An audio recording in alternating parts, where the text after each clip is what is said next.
For real, I'm gonna go. We're gonna go live on IG too. So, All right, bet. yo, what up, everybody? What up? What up? What up? We in the building. It's pad day. Mr. Lately. It's pad day today. You know what, bro? I think I might have changed my mind a little bit on the phone. Oh, here we go. Graves already changing his mind. Shit, I gotta hear it. You know, I gotta catch up. Yeah. I don't know. Well, me and Man, you know, we agree. We agree on a lot of things. But I might have to mess up the whole vibe. Shit, he know it's crazy. He know it's crazy, Mama Nim. Mm-hmm. It's just one player. It's just one. Yeah. Just one. Nah, Gravy's been kind of like having to eat a little bit of pro as of lately, bro. Like, you're not liking what a lot of people are saying. Dylan Labes, the Aiden O'Connells of the world. You know what I mean? Well, you know, you gotta take the good with the bad, man. Is that Maine talking? Is that the real Maine we got? His internet ain't messed up. It ain't the real Maine. Yeah. Maine would have cut out. Maine would have cut out like 3 or 4 times. That's not the real Maine. That's somebody else. Yeah, I don't know, man. Like, is Maine turning over a new leaf? What the hell? It's got my girl headphones and shit, you know. Legit, man. He was on this shit 30 minutes early. He was over here 30 minutes early. I feel like I'm about to fucking land a fucking 747 with these dumbass headphones on. Hey, bro. Hey, shit. Hey, we can hear you loud and clear, bro. You know what it is? Probably can hear you, bro. I'd rather you go through that and do that than actually like the cutting in and out and all that, bro. Because you be spending some games, you know what I mean? So it's like, you know, kind of like, damn, like, what did he say? I'm like, fuck, listening to what he say, and then, you know what I mean? Yeah, that shit happen to happen when I'm always making a point I'm getting deep into. Yeah, it made to go, okay, man, let me tell you something. I'm going to just say this one time, and then he'll cut out. I go, man. I'll be like, hey, and then you know I'll be high as fuck, so I forget what I was going to say. You got to get that out clear. That'd be a problem. Where's the fearless leader at, bro? I don't know, bro. My boy, man. My boy's he's on that horchata. He's on that horchata. He's on that horchata right now, bro. I don't know. Horchata with tequila in it, or what?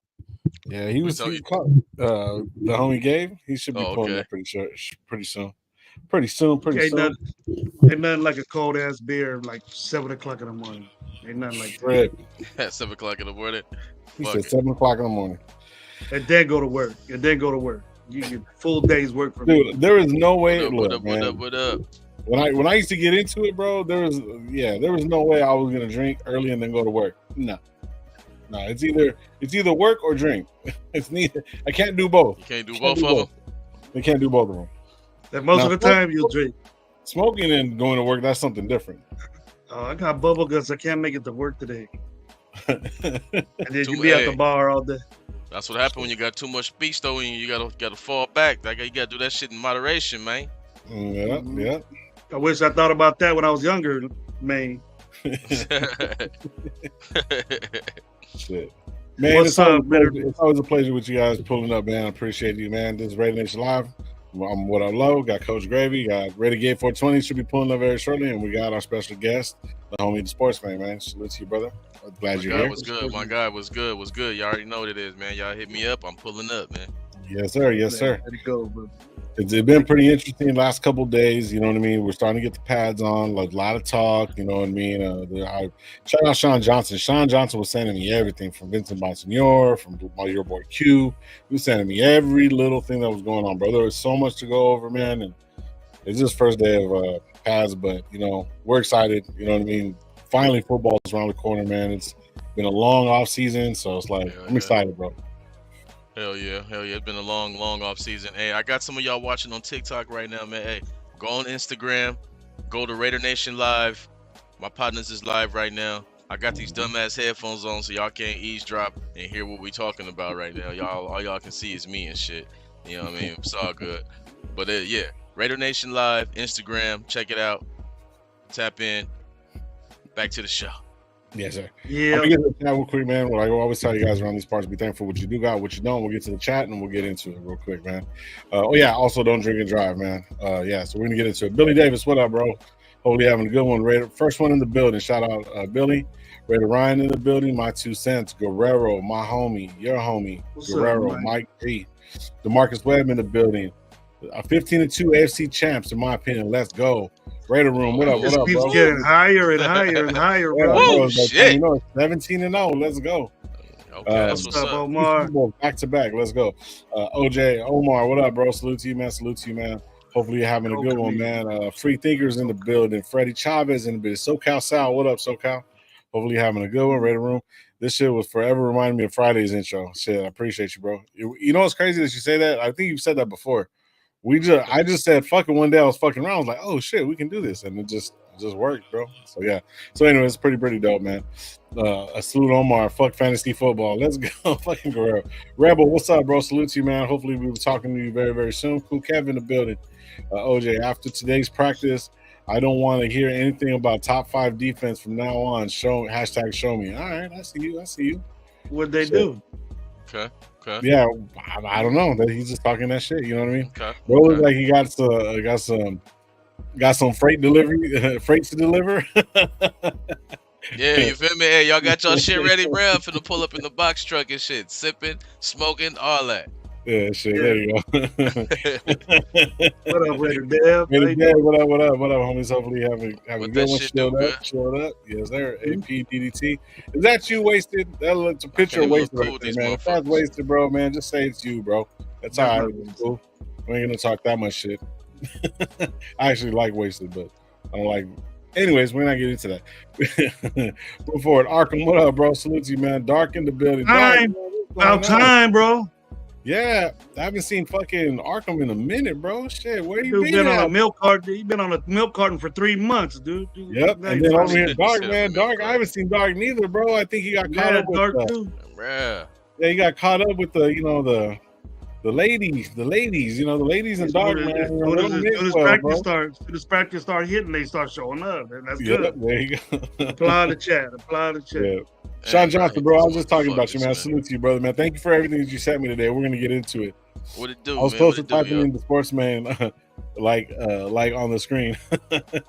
Raider Travis, my brother. What's going on, Travis? Hopefully you're having a good one, brother. Salute to you, man. Raider fucking Nation. Raider Nation. What the fuck's cracking? Raider Travis is D-man right there. Raider Reaction invites you to watch their live. Oh shit, is that you? You Raider Reaction? Who, me? Yeah. Nah, you know who I am. Yeah, that's what I'm saying. No, but I just got TikTok. I didn't know if you had a different name because you have the other. Yeah, I do got a lot of shit. Yeah. Nah, yeah, so that's why I was asking. You know see the hood commentary or set. Okay, cool, for sure. Wild Turkey in the building. Club name.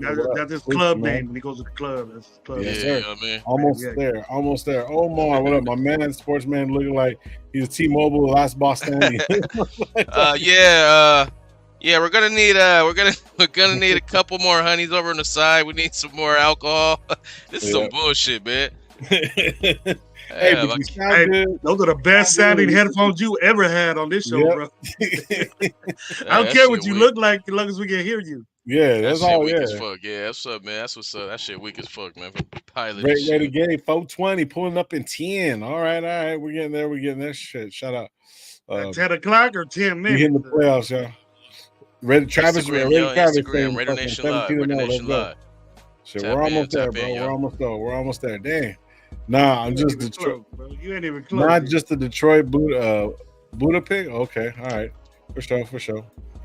A motherfucking. My bad, Gravy. I left for milk and cigarettes and disappeared. Fucking Arkham. Emmanuel, what up, bro? Salute to you, man. Salute. Hopefully, you having a good one. Common Sense, yo, Raiders. What up? Shout out Dark. Okay. Common Sense. Yeah, I'm reading it right. Yeah. I hope Gravy Bayless took the night off tonight. Me too. You're gonna be surprised, bro. That's what it's come to. It's come to that. Yeah. That's what it's come to. Okay. You're not good enough. We say the same shit, man. We say the same shit, right? We agree on a lot of things. But I'm Gravy Bayless, and you're just the sportsman. You know what I mean? You feel me? Hey, I figured it though. I feel it. But I'll take it. But he gonna be surprised when I say yeah, bro. Man, just don't blow me away. You do even though we agree on a lot of shit, I promise you, every show you say some shit that I'll be like, what?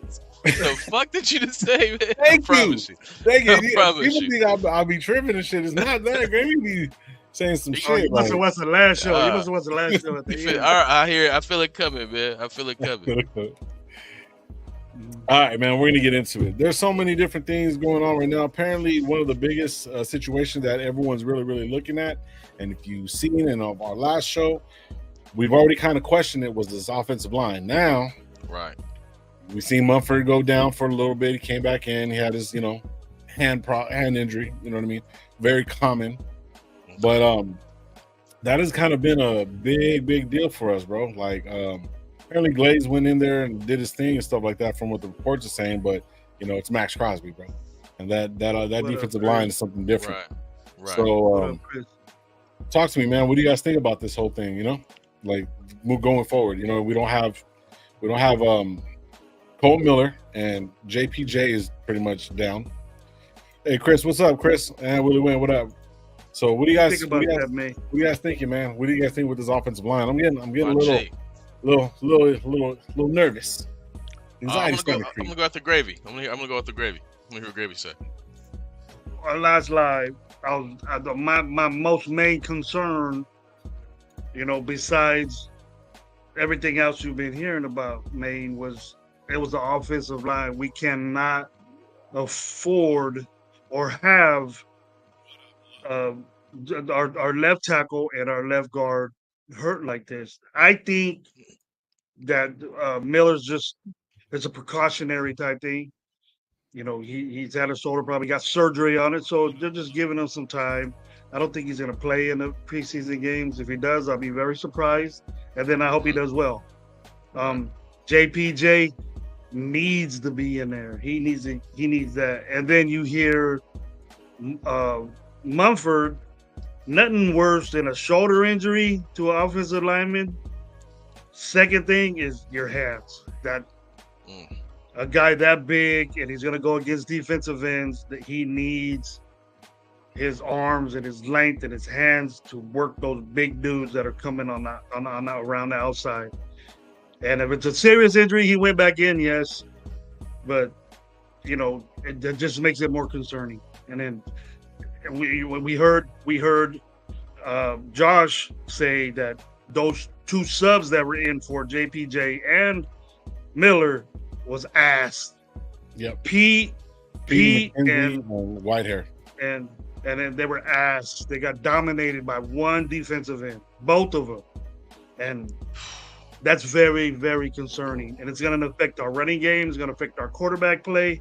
And Speed, being that our quarterback play to me is not going to be, over the top, but I want one guy to start.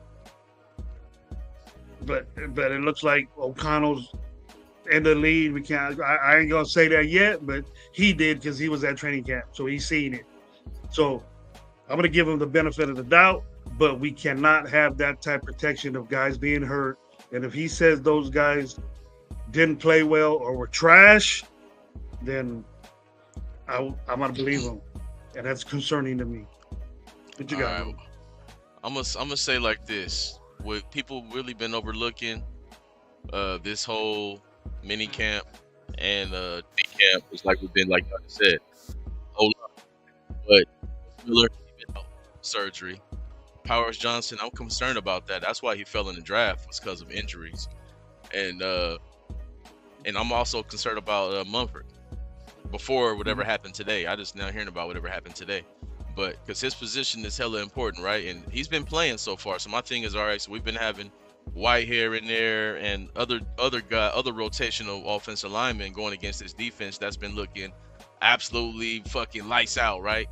Well, my thing is like, okay, but what they got to do with you, mano a mano, Mumford? I know Max is a handful, but are you fucking winning anything? You know what I'm saying? Like, it can't just be completely one-sided, because I'm telling people, they're like, hey, our defense is this, our defense is that. I said, and so is the Niners, and so is a bunch of other teams in the NFL. We can't have an excuse that we're going against a good defense. It's game one against the Chargers. Guess what? It's going to be a good defense. Why? Because they're going to be motivated by Harbaugh. They're all going to be healthy, and Bosa and fucking Mac is going to be licking at the chops. Guess what that's called? It's called a good defense. And if we're going to be putting on the shit that we're doing right now, we're all going to be mad as fuck on that opening night. So the offensive line is key. We got to see how these guys come back healthy. Colton Miller, I'm a little concerned because he would be back right now, I think. I think if he was healthy, he'll be back. Even if he's just there just to do little things, you know what I mean? He don't got to be full participant, just little things. The fact that he's not really there at all, I'm concerned about that. And we already know, man, if, like I said, if our defense is playing against guys who are on the offensive line, they're trying to fucking they're trying to show something too. They're trying to show who they are too. They ain't showing shit. Like you said, whoever they are out there playing, they're getting fucking blew off the ball, whatever's happening. And I'm like, okay, I'm going to give them a benefit of the doubt though, because we got some guys missing on the O-line. But the truth of the matter is, you know, we can't keep blaming, hey, our defense, because I was reading in between the lines, because I like to hear what Raider fans say, but I like to hear what third-party people are watching saying, because that's honest opinion. And what they're saying is, it's not just the defense being fast and real good. They're saying, like, the throws just aren't there. They're just not reaching players. They're thrown to the side. They're not in the right places. You know what I mean? They don't have a lot of time because, you know, the defense is coming. But, like, the passes themselves just aren't in the right places. Like, it's a lot happening right now in camp that's bigger than the quarterbacks. It's the quarterbacks. It's the offensive line. It's a lot going on. It's the, are you going to be satisfied with these two guys? Because we all watch all the updates, all the interviews every day when they show AP. You can't tell me. Y'all can't tell me it's just me. You can't tell me that he's not getting frustrated that no one's taking his job over. Each time he talks about him, he's like, it gets a little bit more animated. I just want him to do that. That's what the next president doing it. You know what I mean? He's getting a little bit more and more animated because he's like, fuck. I already didn't want you motherfuckers. I wanted Jaden Daniels, like, but I'm trying to make it work with y'all. You know what I mean? Like, somebody step the fuck up. That's what he wants right now. And if he honestly wants to make something happen, man, I said this shit a month ago. And, man, you got to bring in more competition at the quarterback position, man. We can't trot out just anything out there, my guys. We can't. You think the defense is going to save the offense. You got to score. And that doesn't work like that. Well, that's the New York Jets. And that's what I said. We cannot be the Jets, man. We can't be the Jets because that's a good defense that's left on the field all day, every day. Eventually, they bend and they break. So these quarterbacks, man, ain't nothing. We don't owe these motherfuckers nothing. I'm going to say that first of all, Raider Nation. We don't owe these motherfuckers nothing. They owe us everything. They have to prove to us that they can win. You know what I mean? Like, we don't owe them shit. You know what I mean? They owe us. We have to see what they're going to do because we have everything around them. We have receivers. We got top-notch shit around these guys, man. There's no excuses for these guys. They need to prove to us that they're worth having on this team. And that's really what it is. Like, we got a little reversed. Yeah, I can see the frustration in it, and you know what I mean. And it's like I think he's more along the lines of a guy that really doesn't want to like keep on answering the same questions because even they had asked, and you could tell that he's getting frustrated. And he's when even some of the guys are asking, they're like, "Hey, it's my job to ask this, right? So this is what I'm doing." Yeah, that's the biggest fucking story, and he's been hearing that shit ever since. And obviously, I know he wants to go up and go get Jake. You know, we all did. Yeah, you know what I mean. Yeah. It is what it is. Right, but for overall, the way that it played out, like we still got some good players, but it is a little frustrating when you got one of the key things that I'm hearing is that I watched a little bit of the Rush podcast with Graham, and then even what Graham was talking about in the last press conference, he's like, these guys are all together for the last 3 years. 80% of them are been together for the last 3 years. It's Crosby's team now. He even said that a little bit in the whatchamacallit. So these guys are ready to rock. They're ready to go. They know each other. They know what they want to do. You know what I'm saying? So it's like they're comfortable with each other. They know the fucking scheme. So it's easy for them to sit back and get a guy like Lou Getsy and then a second-year fucking quarterback with no offensive line in a sense right now to get cooked. You know what I'm saying? So obviously the defense has a leg up. You know what I mean? And it's going to get frustrated because he's more of a defensive guy. And sometimes you see that, you know, some defensive coaches, they go all in on defense. And then the offense is going to have to catch up. You know what I mean? Right. And even though we got all this money and there's possible trades that could happen, but at this point, it's going to be very, very slim to nothing that we can possibly get. Right. You know what I mean? So it's like the offense is going to have to catch up really, really quick. So, and I can see the frustration, bro. I can really see it. Yeah. They need an identity. That's the whole thing. Yeah. Like, and that's what Josh Jacobs was talking about. He got tired of going into each season trying to have to find a new identity. I'll be right back, guys. Understand that part, and that's what we got to do right now. And the thing is, like, our offense, brother, it has to be. Don't have to be superstar like. What up, Gay? It don't got to be superstar like. What's cracking, G? It don't have to be superstar like, but to imagine that we're gonna be winning games by scoring a lot of points is just not realistic. I think our season's gonna look more like a lot of close wins and close losses. We're gonna either win at a close margin or we're gonna lose at a close margin, and that's what it looks like if you're going into it with quarterbacks like these. Because these guys, come on, think about it. O'Connell, he's in the second year. You only expect so much from him as far as a new system. Everything is new. But guys like Minshew, we've been in the league a while, right? Like, for the fact that he can't even fucking stand out is what's frustrating. AP. Like, they're really doing the same thing. And you know what they say? If it's a rookie or a veteran or a young player and a veteran and it's close, you go with the young man.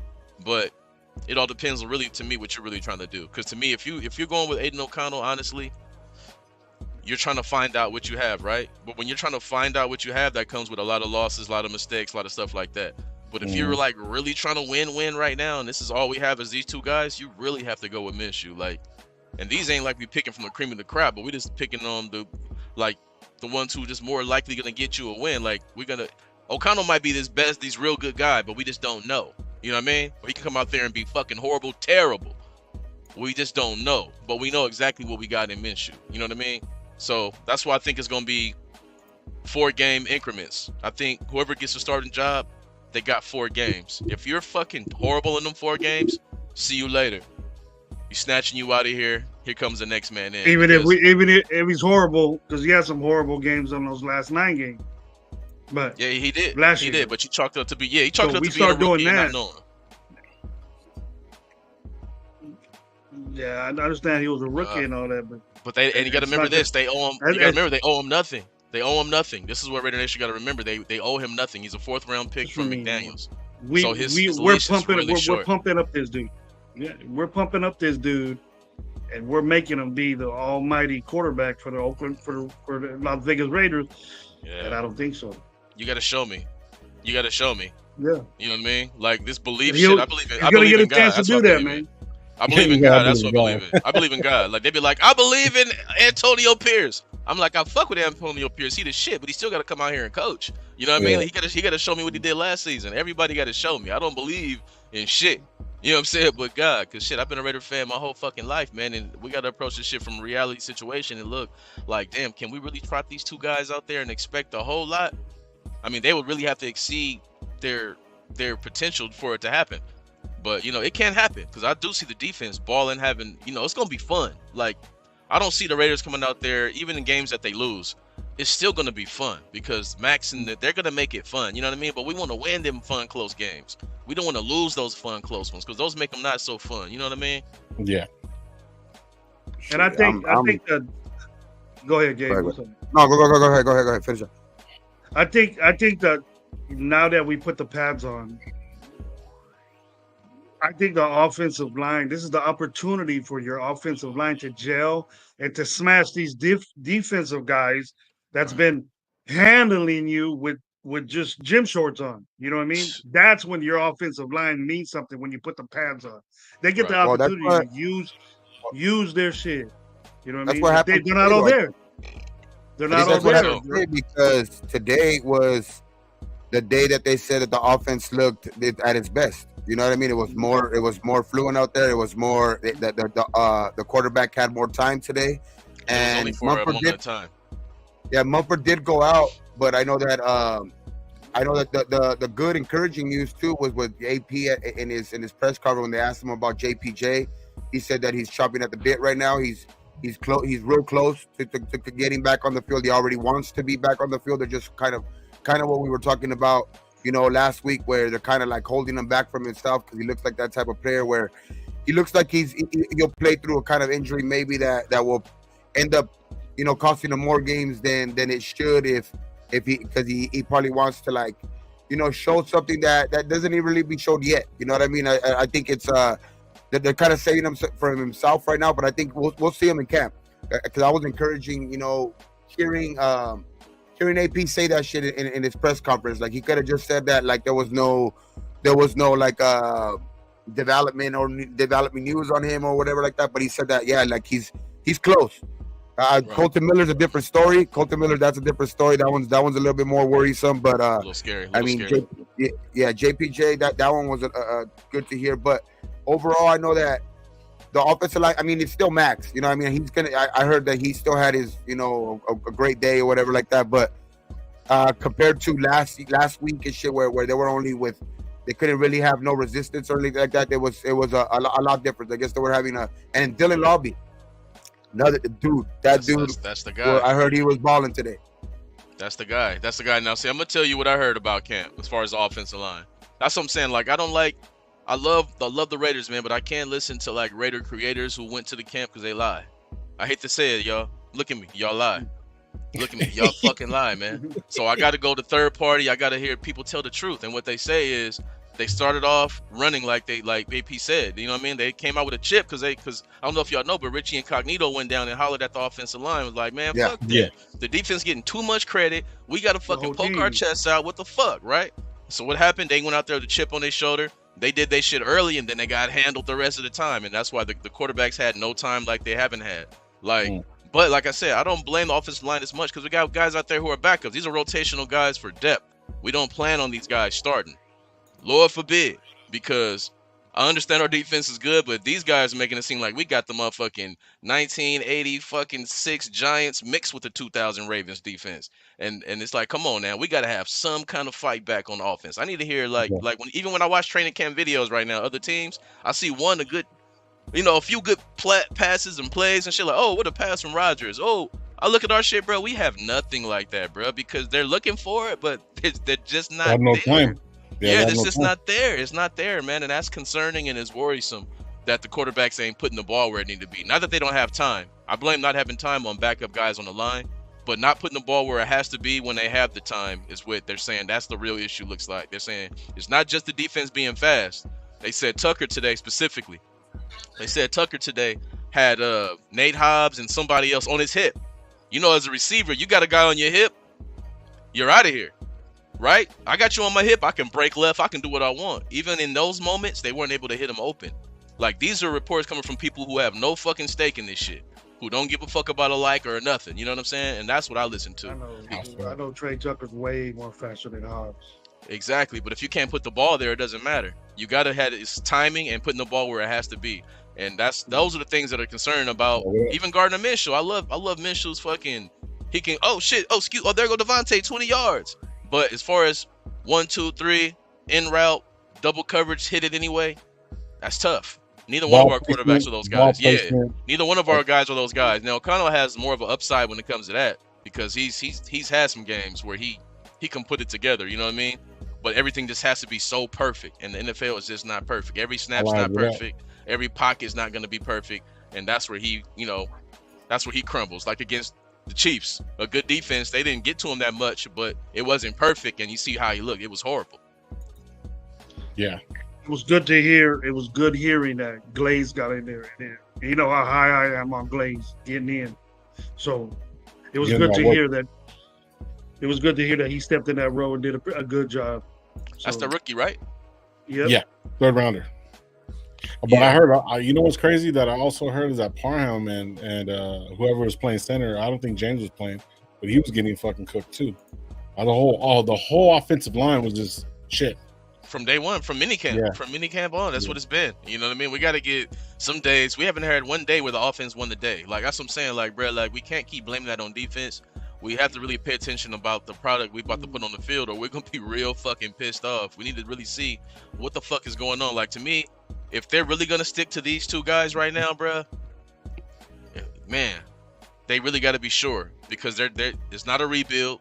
They plan on winning. Like I said, Ryan Tannehill, he's out there. He's not the best, but he has moments. He's been a Pro Bowl player. He's led teams to the fucking to the playoffs. If we're seriously about winning, we go bring him in. We bring him in. But that's why I'm like, you know what? Maybe they're not too serious about winning because, like, fuck it, let's just draft next year. Because to me, you have to go get Tannehill. At this point, you have to. But we'll see when preseason comes, bro. We'll see, man. See, Bro, man, you're saying that these quarterbacks we have right now isn't better than Ryan Tannehill. Hell no. Fuck no. We all know that. We all know that's not true. Oh, look at Tannehill's resume. He's done it. Yeah, look, Tannehill's done it. I'm not a Tannehill fan. I was pissed off that I was hot about Tannehill. I was hot about Tannehill, but I've seen him do it. I've seen him come back and beat us since we want to be like, we got Minshew because he beat us. What about Tannehill when they beat us in the fucking comeback game? Like, but see, Tannehill, look at. There's a lot of quarterbacks that came back and beat us.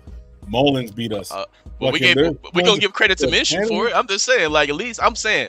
No, you know what? That was the refs in that game because regardless of whatever, Minshew didn't have a great game. Everyone's saying that he had this great game. No, he didn't. He didn't have a great game at all. I'm not saying have a great.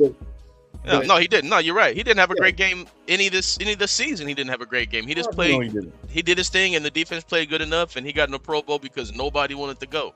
But I don't know, man. Just to me, like I said, Ryan Tannehill, he's a poor man, Josh Allen. When Tannehill is good, when Ryan Tannehill is good, he's like Josh Allen. You know what I'm saying?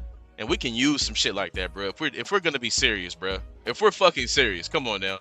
Gardner Minshew or Ryan Tannehill. Be real. I seen somebody saying about Geno Smith. I would take Geno Smith over. That's crazy. Geno Smith had one good season, and then last year he was okay. No way. Tannehill's led teams. No. Tannehill's actually led teams to the playoffs. So who's the quarterback that came in? And who's the quarterback that came in and Tannehill was supposed to like help out, and he even said like, "Yeah, that's not my place." The arrogance on that. That's the same thing Brett Favre said. That's the same thing Aaron Rodgers said. That's the same thing all these quarterbacks say. Why would I help you take my job? I don't give a fuck about your character. Hey, what's on your hat? That say Raiders. That's a Raider patch. That's a Raider patch. I got Raiders all in my fucking body. We don't give a fuck about character. We give a fuck about winning. What the fuck? We want to go get a bunch of Princeton guys? Fuck that. I want somebody who's going to win. About time we start thinking that way, bro. All this what-if shit ain't going to work no more, bro. We did this what-if shit. Yeah, fuck 20 that shit. 20 years of what-if. So you're agreeing with Tannehill. You would take Tannehill right now. He's better than our guys for sure. We got to be honest. Honestly, he's better than both these guys right now. Right now. Bro. We got to be real. Come on now. What you think, Gabe? You said there. Me? That's crazy. I'm taking AOC. That's crazy. That's crazy. The youth for the experiment. The money, the experiment. Not for the experiment. It's just not to win. That's what I'm saying. If he want to win, I haven't even seen Tannehill beat Tannehill in the last 2-3 years. So it's he didn't play last season because of injury. Yeah, that's what I mean. But like injuries are another big thing of an aging player. You know what I mean? Of an aging player, like injuries, like I've said, over and over again, like the injuries Jets ain't worried. The Jets don't give a fuck. They going for it. They got Aaron Rodgers off of Achilles injury, and they got everybody but a quarterback. So they like, fuck it. If he can get out there and we can protect him, we got a chance. Now I'm just saying, but they like, hey, we got a chance. Even if they can cut him right now, they wouldn't. They still say like, man, this motherfucker can take us there. That's how they feel about Aaron Rodgers. I'm going AOC over Tannehill. That's crazy. 8 days out of the week. That's crazy, bro. You know what I mean? Because I'm just Tanny to me is washed up, though. Washed up. Like, but if you're asking Tannehill to come here and do what we're asking, what we need him to do, what these two quarterbacks are asked to do is not a lot. If we're gonna ask him to come do the same thing we're asking them to do, it's not even close. I'm also on the same boat that like this early in training camp, like I'm gonna be more worried about it if this is 2 weeks and we're still looking like this on offense. Like this is to me is expected that the offense is always going to start off a little bit more sluggish than the defense because the defense is always ahead, especially this defense going into its third year together. You know what I mean? Under Patrick Graham, and this is a new offense under Getsy. You know what I mean? It's like a 3-year defense. Early in camp against a offense that's barely trying to get it together. So if it keeps looking like this in 2 weeks, then I'll more agree with you guys. But like I think now, I think it's early in camp, and I just think that we're missing some key players on offense too. That I think when we get them back, we'll see more of what this offense could be more. And then like you know what I mean? I just think working against this defense for the next 2 weeks, which I mean I've been on one of those guys that said that like I think this defense is going to be special, but. like I'm not gonna put them, number one right now because there's still defenses that have done it. There's still defenses that have still good in this league that are, still good. You know what I mean? And still bringing a lot of players back on their own defense. You know what I mean? So, but I just think that the Raiders, man, that's going to help out this offense in the next couple of weeks, like especially with the pads on now. Now, if it's the same and our offense can't fucking move the ball, or you know what I mean? My thing is this, Gabe. Why do you think it's gonna change? Like the more I'm seeing this shit, the more I'm hearing the same. You know what I mean? Not you, but it's the more as I'm watching the Raiders and the quarterbacks discussions, the more it's all sounding the same. Like there's nothing that we're hearing, honestly, that make us think this is gonna change. You know what I mean? I'm not gonna say that I'm the biggest on AOC. I'm not gonna say I'm the biggest on AOC. I'm not down on them either. You know what I mean? The one thing that I will say though is like I just don't see like a situation out there for us right now currently that's going to like propel us like so much more in the quarterback position that's going to like I don't see the cons outweighing the pros outweighing the cons like that right now. That's the only reason. But hey, I could be wrong too. Like, you know what I mean? Like some other guys see other things. I just see if we can have this guy, like if AOC, which a lot of people don't see it yet, some people do, but if he can just right the ship, dog, like, you know what I mean? Like that's the best. I think that's the best case scenario for us just because of his contract situation. Okay, tell me this. My bad. Tell me this. When did you see the best version of Aiden O'Connell? Not as a Raider fan, as just a fucking guy watching football. What game did you see like the very best of him? And then I want you to evaluate that game. I'd probably say, I mean, I like the last game. I was there to see it against Denver. You know what I mean? In that last game. All right, backups and trash. Go ahead. Backups and trash. Go ahead. Yeah, no, for sure. Like it was closer to the end of the year. Yeah, I'm gonna go ahead and save you the trouble. The best times he had was against the backups and trash in Los Angeles, San Diego Clipper Chargers, and against the sorry ass Denver Broncos who had the backups. You know what I'm saying? Like that's the fact of the matter. Against Miami, he looked good the first half. I was like, okay, let's go. He had some moments, but I don't blame him for a lot of stuff that happened in that game because they let their foot off the gas and did some weird shit. But he had moments in that Miami game in the first half. I was like, okay, let's go. We was all hype like, man, long as it ain't Jimmy out that bitch, let's go AOC. You know what I'm saying? And he had some moments he looked good. He had some moments he looked good. I've been saying that shit. He had some moments he looked good, but then the second half, he was a fucking disaster. A disaster. The Minnesota game, a disaster. Any game that really mattered, the Kansas City game, we won. A disaster. So that's what I'm saying. Like, we have to look at this shit from an honest standpoint, man. Like, we have to look at this shit with real expectations. What kind of jump do you expect him to take? Like, honestly, that's what I'm saying. When you take that bottle of when you take that bottle of energy, right? And you put that against, like I said, Tannehill ain't my favorite player, bro, but he's available and he's good. He's good enough. And you match that against that, and we only need him 1 year. We only need him 1 fucking year. It ain't like we gotta get market value right now is like at 20. His market value is like at 30. So, and he's not gonna get it because he's still in the market. Yeah, you know what I'm saying? Look at this. This is the list of people: Blaine Gabbert, Brian Hoyer, trash. He's way better than all those guys. Woodside, and Ryan Tannehill's. I'd rather take a shot at DiNucci, bro. That's terrible. Let him go, bro. Fuck you better off. You better off let me go out that bitch right now. Fresh off of fucking blood. Hey, Raiders. Where's Danny DeVito's fucking grandson? Where's Danny DeVito's grandson? That's funny as fuck. Bro, even Danny DeVito's grandson outplayed him in that New York Giants game. If we want to be real, that fool did have some Mullins, freaking Mullins, the Mullins is label. And he had nobody to throw to. Mullins, we cut him already last season. We can't stop Mullins. We can't stop Mullins. We cut him last season. Exactly.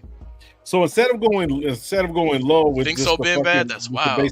Look, instead of going low with the basic minimum, who do we trade for as a quarterback right now? Not say trade for. Trade for because look, I mean, if we're gonna be, let's do semantics, bro. You know what I mean? Just fuck it.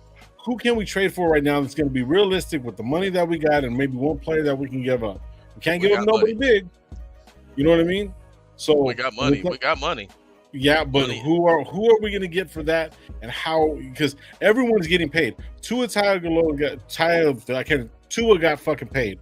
Fucking Tua's put up numbers, man. Yeah, put up he numbers. did, but yeah, he's injury prone too.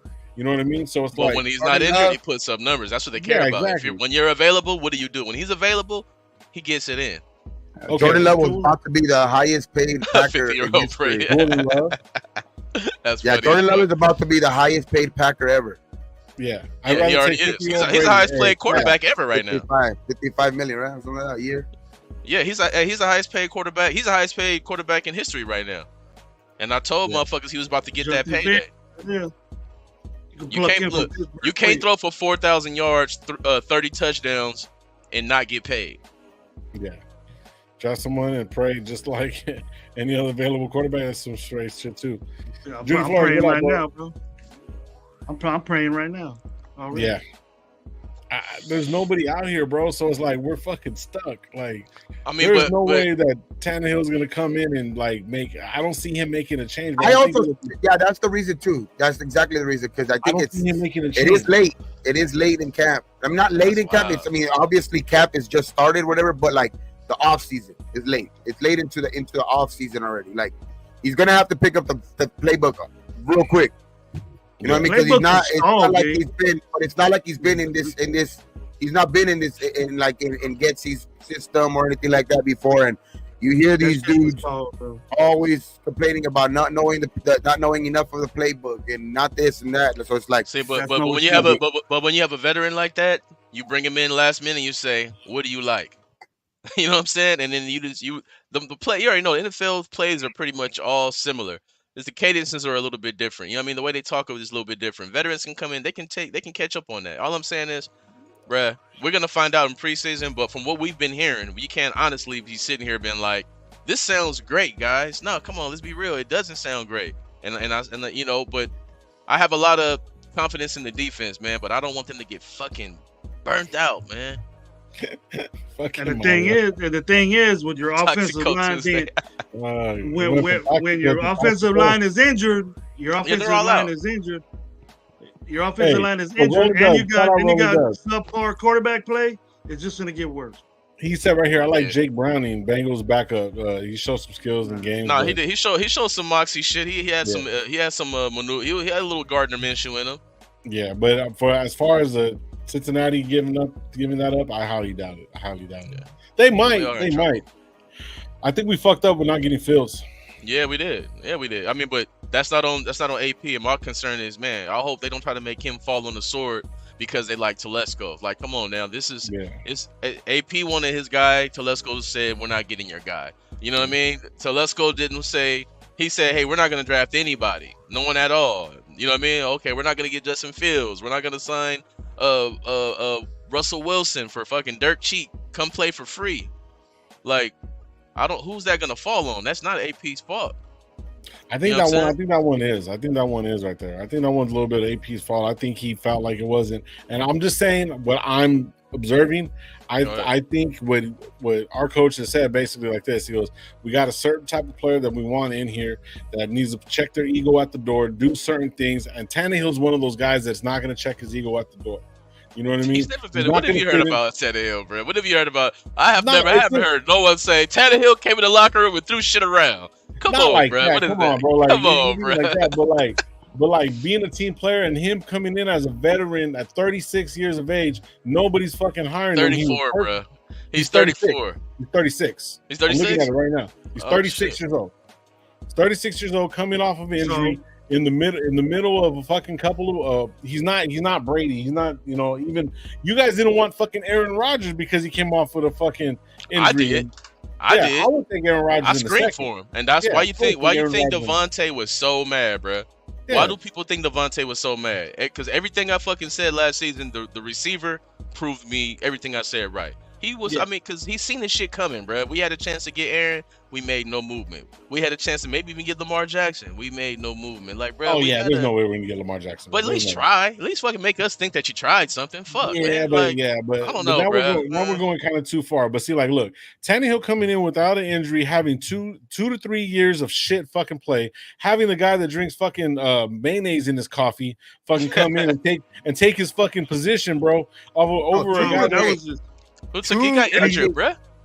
He got forced into the position. He got forced into the position. So this guy coming off for the last 4 to 5 years, not really doing anything, and then being injured, and then wanting all this money, bro. Ryan Tannehill was good in 22. Ryan Tannehill was pretty good in 2022, the year that we fucking blew all them goddamn leads. Let me see his last good year. Yeah. I'm looking when the year McPussels fucked us over. Yeah, he was decent. I think it was the year before that because I know that Willis like 21 kind of took his position at the end of 22, I think too. Alpha One, what up, bro? But what's his numbers in 22? Even in 22, he was better than what our quarterbacks are doing right now. That's what I'm saying. Like, let's be realistic.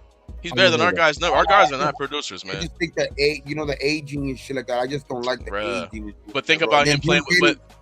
Think about him with Devontae. He's never played with a team like this. He's never played with these many weapons. He's never had this. That's what I'm saying. All those factors. All he had was Henry. Yeah, all he had was Henry and 8 in the box and AJ Brown every now and then. Before he left, like he didn't really have shit. Yeah, 1, 2, 3. Hold on. So, all right, in 2023, he had 1,600 yards. 2022, he was injured. He had 2,500. Then in 20 and 21, he had 2021, he was 3,700, average 7 yards, 21 touchdowns, 4 interceptions. Okay. That was a good year. Then the year before that, he had 33. So in 2020, he had a good year. Because they took his receiver away. But yeah, they took his guy away. But they took his guy. Who did they replace him with? They can't take your guy away, man. Look at Josh Allen. What the fuck was Josh Allen before Diggs went there? A bust. Everyone was saying Josh Allen's a bust. He's not, bruh. As soon as he got Stephon Diggs, bruh, 30 touchdowns a year, bruh. You gotta have your number one. That's why we don't even know what Josh Allen gonna do now. People tend to forget that Josh Allen gives up the ball a fucking lot. He leads the NFL since 2018. Trust me, I know. But he's produced as far as scoring wise once he got Diggs. You know what I mean? I would agree more with Tannehill if he was like around 30-ish, where you feel like maybe he still has some real good productive years left if he just needs a new scenery thing. But I just see like the age is so high that to me it just feels like it's the losing step type of not it's not because of the weapons. I think it's more of a losing step type shit. You know what I mean? Yeah. Right. Yeah. And plus it's like, man, it's like covering a Band-Aid with like tape. It's like, what do you think? What's this right here? What's this right here? What's Minshew? Minshew's covering a Band-Aid with a fucking pepper speck. Like, what are we talking about here? Like, all I'm saying is, all I'm saying is this, man. Exactly. Like, these are our hopes and dreams. All I'm saying is we know that Tannehill's never been with these kind of guys, and with him in there, we actually have a real chance of winning because he can make every throw, and that he can make every single throw, and he's still mobile enough to be mobile enough. Like Minshew, he's mobile enough, but he can make a lot of bullshit shit. Not that Tannehill can't, but bruh, he's gonna bring that veteran presence. He can be what everybody's saying that Jimmy. Look at Rich Gannon. No, Tannehill can actually be a Rich Gannon kind of player. Don't fuck it up. If you can run for a first down, run for that first, dump it off. Tight ends, you got Devontae, hit that, he's open. You got Myers. Bruh, we have a fully loaded team. There's really no reason to be playing around. There's no reason to be playing around. I think it could cause some trouble in the fucking lock. To me, I think just bringing in a guy this late. No, not for his. And this is not even, taking into account, like, say he was still, good or whatever, like, say he was, like, if I still believed it was good or whatever, I just think it this late into camp, like, if you bring it to somebody, obviously that's going to show that you don't believe in the two guys you have here, which is, that's what I'm hearing, like, kind of like, so, of course, bringing the guy in, but. You fucking blame him? I also, no, what I mean is that, what I'm trying to get to is that your offense, I think, is going to start losing. I think even hope in the season. I think guys around that offense could start losing hope because they're like, damn, they're bringing in a guy here where we've already kind of, this whole off season has been about the competition about these two guys. So it's like I don't know. I think it could cause maybe some shit in the locker room to where I think the offense can. It could take a big ass dip for sure. Let's say this. How you think the offense feel now? Or he could come in and blow the socks off these two quarterbacks and make shit happen. How do you think the offense feels right now? Think they feel good? How do you think Devontae? He's making no plays in training camp because the ball can't get to him. No plays. All I'm saying is, if you bring another quarterback in, you're showing, hey, we want to win no matter what. If you're not doing your job good enough, we'll you know what I mean? That's what it shows me. There's no loyalty just because you're on the team. You have to fucking win. You have to perform. Has a strong arm. He might not. No, but what I mean is that some of these players are going to feel like you were lied to all offseason, because some of these offensive players are gonna believe that they were lied to all this offseason, because the message was that one of these two guys were gonna be after we couldn't draft nobody, the message was kind of clear, like that, from everybody to Max to. But they're watching this shit though, Gabe. They're watching this shit. They're watching this shit. No, I know, but they're like, this is some fucking bullshit. This is what we're gonna go out there with. Everybody. No, what I mean is, I'm not saying everybody, because there's obviously some leaders who get it. You know what I mean? But I'm telling you right now, the young players that we have on this team and the other players that we have on this team, like, football is the one sport where everybody, if you want, a big part of the team is chemistry. So when you don't have everybody on the same page and you're selling them something, then all of a sudden this shit gets pulled out of the rug, because you know what? It's already too late, and we know we gotta. I just don't feel in these quarterbacks, so now we gotta bring in somebody new. See, but we're talking, but that's feelings and not business, because that's like. No, I know DA will probably understand that shit. But they gotta understand it too. It's a business. Like, what do you do? Like, you brought in Dylan Lobby. What if this motherfucker is so electric that he's better than Zamir White? We're gonna be like, we gotta be true to Zamir White. No, we're gonna be like, hey, Zamir, fuck you. We gotta run with this motherfucker. He's gotta take all the reps. Man, it's not about the loyalty. It's about performing. And if we start falling into that, we'll fucking have nobody on this team. Devontae, man, you think he was mad last season? Come on, man. If we don't do the right things, it's gonna be a repeat. I just can't see them getting excited for them pulling the plug on this experiment already. You know what I mean? This soon, just imagine going. It's not that's even worse, Gabe. It's not like we're bringing in a guy that's going to fucking that's been, in the last couple of years. If we were bringing in him if we were gonna stop this experiment to bring in Josh Allen, fuck yeah. But if we're stopping this experiment to bring in Tannehill, I already know that you're gonna have half of the fans for sure, on one side and the other side. But I already guarantee you that there's going to be a lot of people in that locker room that are going to feel the same. Hey, man, think about it like this, right? So think about, you're the one that has to go into the locker room. Everyone's in there. Hey, check this out, guys. Sportsman here. Let me introduce you to the new quarterback, Tannehill. He ain't the new quarterback. They're gonna, man, get the fuck out. Nah, see, that's where they went wrong. See, this is where Telesco was dropping the ball. With it. They'll say, no, exactly. They should have. What they should have did. Got somebody that knows what the fuck he's doing. Look, I'm gonna say it like this, Gravy. I'm gonna say it like this. What they should have did is like, fuck it. You know what? They should have brought it when shit was looking as shaky as it's looking. They should have been like, let's bring another guy in just to compete, and who the best man win. Like, I understand bringing him in right now, but earlier in the game, like, why are we trying to be so dedicated to guys when it should be about the best people you can get on your team to win? I don't understand why are we so patient? Why are we so understanding about this? Yeah, because Devontae Adams, he's out of here, man. Why are you so patient? But see, what's tripping me out the most about Gravy? If you do this move, you're showing you're like that. You're almost, it's almost like a give up, dog. And that's not good for a franchise either. That's not good for a franchise either, dog. I'm telling you that's just not good for a franchise, dog. Like, this late into that shows that it almost shows like you're incompetent in that area, and you don't know what you're doing. So instead, be stubborn. All I'm saying is you can have a plan, and once you get out there, the plan may not look the way it's supposed to look. So what you gonna do? Make your players suffer? They're out there watching this shit, disgusted right now. Players like Devontae Adams, they don't want. They're like, is this what it's really gonna be like? They like to see you bring in more competition. That's, if anything, even if Aiden still wins, Minshew still wins, it pushes you. It pushes them. Like right now, they're comfortable.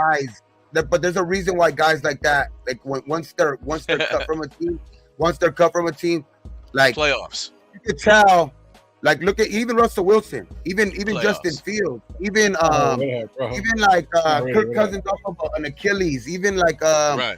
all of these guys, right? That's why those guys don't sit on the couch long.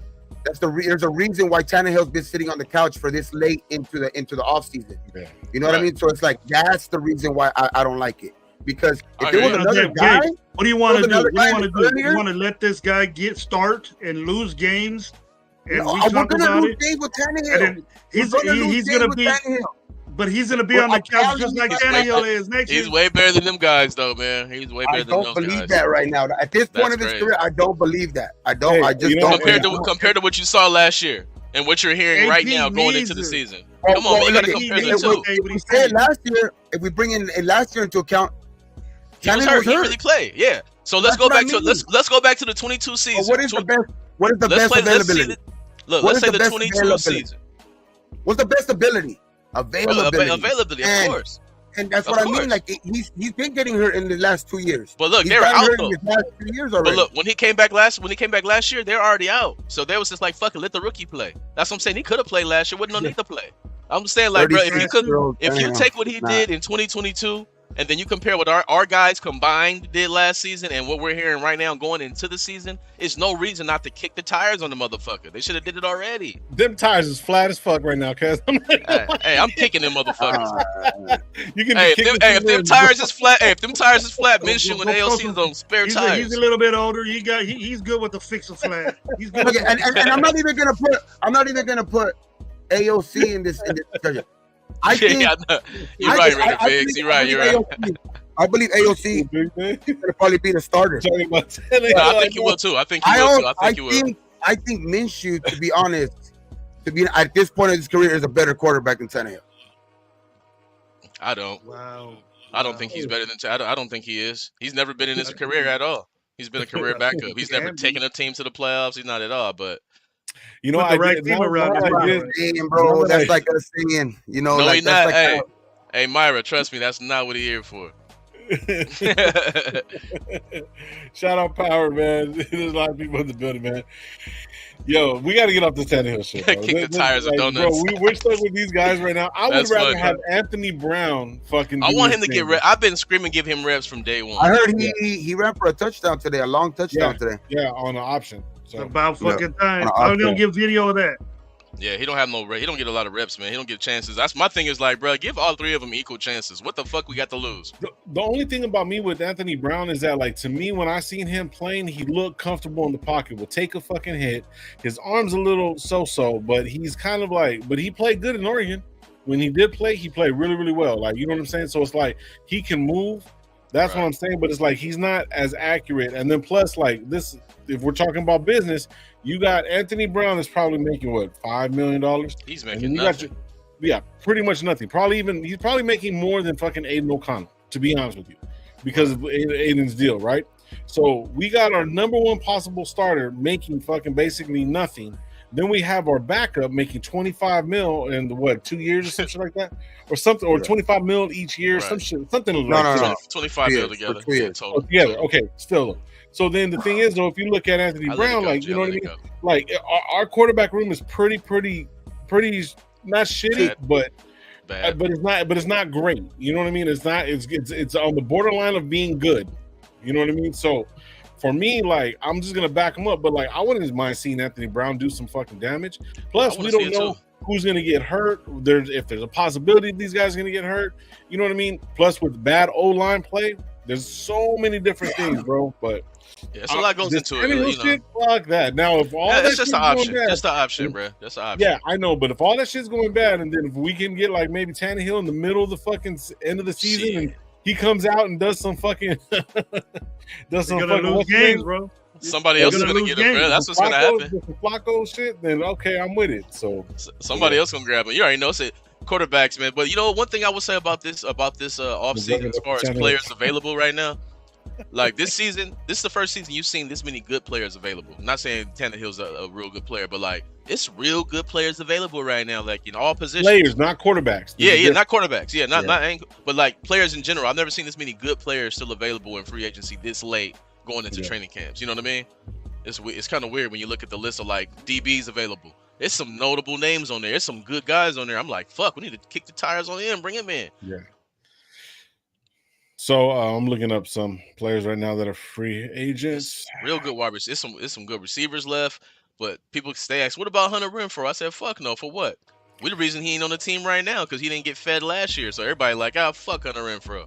Okay, so check this out. David Bakhtiari, I can't even say. He's left tackle out of Green Bay. He's available. Xavier Howard. I ain't fucking with Xavier Howard, all that crazy shit that's going on.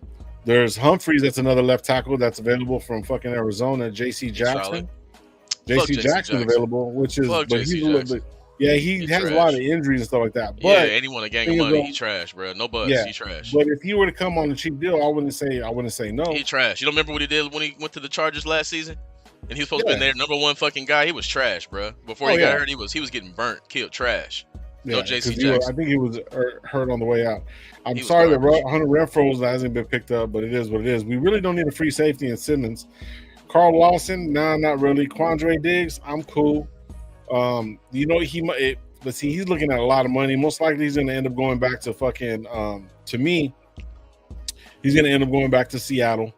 So, Quandre Diggs, I think he's going to go back. You know what I mean?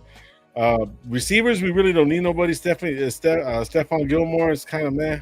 I'm more worried, to be honest with you, about fucking our linemen, our offensive line. So I'm more looking along the lines like, okay, so Dwayne Brown, which is not bad from New York Jets, he's not bad at all. You know what I mean? But I'm looking at more linemen than anything, because in order for these guys to even click or do anything like that, bro, they're gonna need to be like holding up that line for a long time. It doesn't matter if it's Garner or AOC. Shout out Power saying AOC will be the number one quarterback. Okay, for sure. Yeah, probably so. He got to win though. That doesn't win you shit. Jackson. Yeah. That doesn't win you anything. That means you got to go out there and perform. But I think he will. They always say if it's close between a veteran and a young player, you go with the young player. So I think AOC is going to win it too. Salute, Power Raider. Yeah. But yeah, I'm thinking tackles, bro. Left tackle in particular, but see, even a right tackle, we could pick up a right tackle on a good trade or something like that, because actually Munford played very, very well against the Chargers second time around. He's solid. But playing left tackle. So I'm more worried about that side than anything, bro. And that's going to be the biggest thing for us, bro. Like, no matter what, it really, really boils down to it. Because I think on the defensive side, we're good. We're all patient, and next week we got a preseason game. Yep. You know what I mean? Quick. Yeah, that's what I'm saying. That's like people think we got so much time. The season's here, bro. That time is ticking, brother. And what's our excuse going to be? Oh, he needs to develop. Give him another year. Now, fuck all that. One thing that I want to I don't want to hear none of that. I don't want to hear none of that. We don't owe him that. Yeah, one of the things that I wanted to say about a lot of people saying about this whole Dalton Miller thing, Dalton Wagner, he's not even suited up. So he's gone out there. So that guy's pretty much gone. So if we're looking at our offensive line, we got William Putnam, and then Clark Barrington. I don't know who those guys are. Those are our centers right there. We got Whitehair, Ben Brown, Jalen McKenzie, and Andre P, bro. That is very, very thin. That is very, very thin, bro. You know what I mean? I like Pete is solid, but we need help. But as a tackle, no. But yeah. Excuse me. But yeah, we need some Biggs. He ain't playing. He ain't out there right now. Yeah, he has on a physical day. On a physical day, physical player needs to be physical. He needs to get callous, bro. Right now, he needs to be calloused up. He's used to all this college bullshit. Man. You need to get hit by grown-ass men. I get worried about this line too, man, because people are underrating the line we had last season. People think that line was bad last season, and I had looked it up, and they gave up the sixth least amount of pressures, and that was not a bad line last season. We just couldn't run block because it was eight box all day. I believe they were 8th in pass protection. And terrible I think in like run. 12, like 10th or 12th in run. We were so hyped on our quarterback. You know that we just blamed the offensive line. We just blamed the offensive line for everything. We need that offensive line sucks, this and that. And then you look at the offensive line on downs, which he needs to do good. Yeah. Quarterback Power Raider says the sportsman is speaking facts. Let's go. I appreciate you, my guy. Respect, man. Respect. There he goes. Hey, and AP, it's gonna be real. And one thing, AP has to say that these guys are doing good. He ain't gonna go out there and say, "Well, he's very frustrated." He's very. He looked, said, you know, he's done good. He did bad. They both did. He said one looked good, and then the next time they look bad, then they both look good, then they both look bad. That's what he really said in the interview. Like he really wants somebody to really just take his shit and be like, you know what I mean? Even if whoever it is, exactly. It shouldn't be this close. That's what's scary. You know what I mean? Like that's what should scare you as a fan, knowing who Gardner Minshew is, right? Forget AOC. Knowing who Gardner Minshew is, it should be scary that he ain't just getting beat right out. And knowing who AOC is, it should be scary that he ain't just able to beat Minshew right out. You know what I'm saying? And you gotta remember, man, we gotta go against some really good fucking teams in the AFC to try to make a wild card spot or any kind of position in the AFC, bro. And you're gonna have to make plays at the quarterback position. You have to, man. So I'm curious to see how it comes down, man. I can't wait for preseason. Good defenses were playing and good freaking pass rushers were playing against. And then we already hurting at the line. Shit. Man, tough, bro. Yeah. Baltimore week 2, like that's what I tell people, bro. It takes time for offensive lines to gel. We got a whole new line almost, bro. We probably won't gel until week 6. We gotta be able to survive those 6 games without, you know what I mean, without getting the quarterback killed. Trying to find an identity at the same time while gelling. That's not easy. That's not easy to do. So that's why we need Colt Miller back now. Fuck keeping them out. Nah, we need them back now. We need Powers in there now because we're going against dogs on the line. They hurt. They're injured. They're injured. You know that's. But yeah, you're injured. You're hitting bags. Milton Beasley, what up? Yeah. You know you hurt your shoulder on a bag. You know, who did? Miller? JPJ. Yeah, no. See? Now today was the most physical practice they had. That's he should have been there doing that. Now you got to do your offense. And people that say, "Oh, they haven't put in the offense yet. He's still learning." Bullshit. That offense is set. That offense is everything is there. It is. Everything is just chemistry and everything. Yeah. The NFL don't do that, man. NFL don't do that. You go in classrooms for 4 hours learning that offense. So it ain't that. It ain't that. I don't know. I just feel for AP, man, because if he had his way, he would have did with everything he had to do to get the guys he wants. Because if I'm gonna hire Gravy for my company, and I'm saying, hey, Gravy, come to my company, man, and this is a company where you come and you able to customize things here, and I say, hey, come over here, come customize some shit. You're gonna have the ability to customize shit, and you come and you're like, I'm gonna customize this, but I can't wait to customize this, and then they like, you can't customize that one. Be like, man, but this is my favorite thing. This is what's gonna keep me employed. Literally, a quarterback keeps coaches employed, and he don't have this guy in there to do it, and that's tough. And Power Raiders 6.5, I think that's fucked up. I think that's wild. But when you look at the quarterbacks who we have from the outside looking in, you see why they say that. But at the same time, they're disregarding the entire rest of the roster. That's why I can't say that, because I feel like the roster itself is like a top 13, 14 roster in the league. Maybe lower than that, you know what I'm saying? So yeah, I'm gonna read this for everybody right here. It says Power Raiders saying right here, our over under is 6.5 for the season. How you guys feel about that? Coming from Fox Sports. First off, Fox Sports kind of sucks, but anyways, now I'm talking shit. But I place bet over that we're gonna kill it this season. What do you guys think, man? You guys put it in the chat. Do you think we're going over or under, man? You know what I mean? If I'm gonna make money, I'll say over. But if we don't get our quarterback situation straight in that offensive line, expect that 6.5. Yeah, Milka Beasley saying we're going to be lucky to win 8 games. So he's going over apparently. So you guys spam in the chat over or under. Beasley did that. Yeah. So hey, before we move on, bro, like we can finish answering. I'm gonna leave that up real quick. I just got a quick announcement and stuff. So this year we're doing a Raider Nation Live Fantasy Football. If you look right there on the chat, go all the ways up. It's pinned to the chat. You're gonna see Gravy's Instagram right there. If you guys go over to Gravy, how many more spots do we got open? Like 8 or something like that.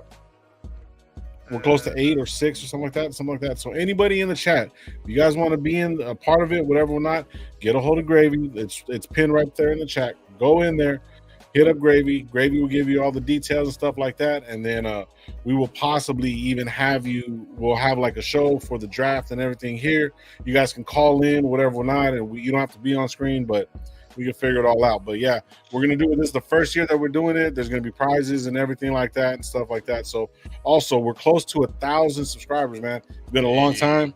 We're like 980 or something like that. So we're going to be giving away We're going to be giving something away. We'll have a little bit more details on Thursday of what we'll be giving away for that 1,000 subscribers, what we're going to be doing for you guys. We'll do a raffle of some sort. Anybody that's been a part of it. So you guys start telling people to get on your kids' YouTube channel and subscribe, do whatever you guys got to do to get to that 1,000. So we'll give a shirt out, maybe a hat or something like that. We'll figure it out. But yeah, you guys hit that link up there that's pinned to the chat, and we'll get you in the fantasy football league, man. So yeah, let's get back into it. But yeah, I just wanted to make that announcement real quick. You guys want to know? You guys want to know my surprise?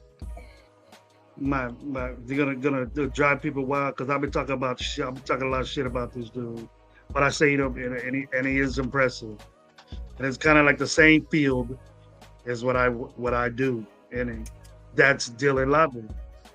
I think we got our third down running back on the Raiders right now as a rookie. Nice. I'm very impressed on his movement, his quickness, his speed, his control with that quickness, and the dude.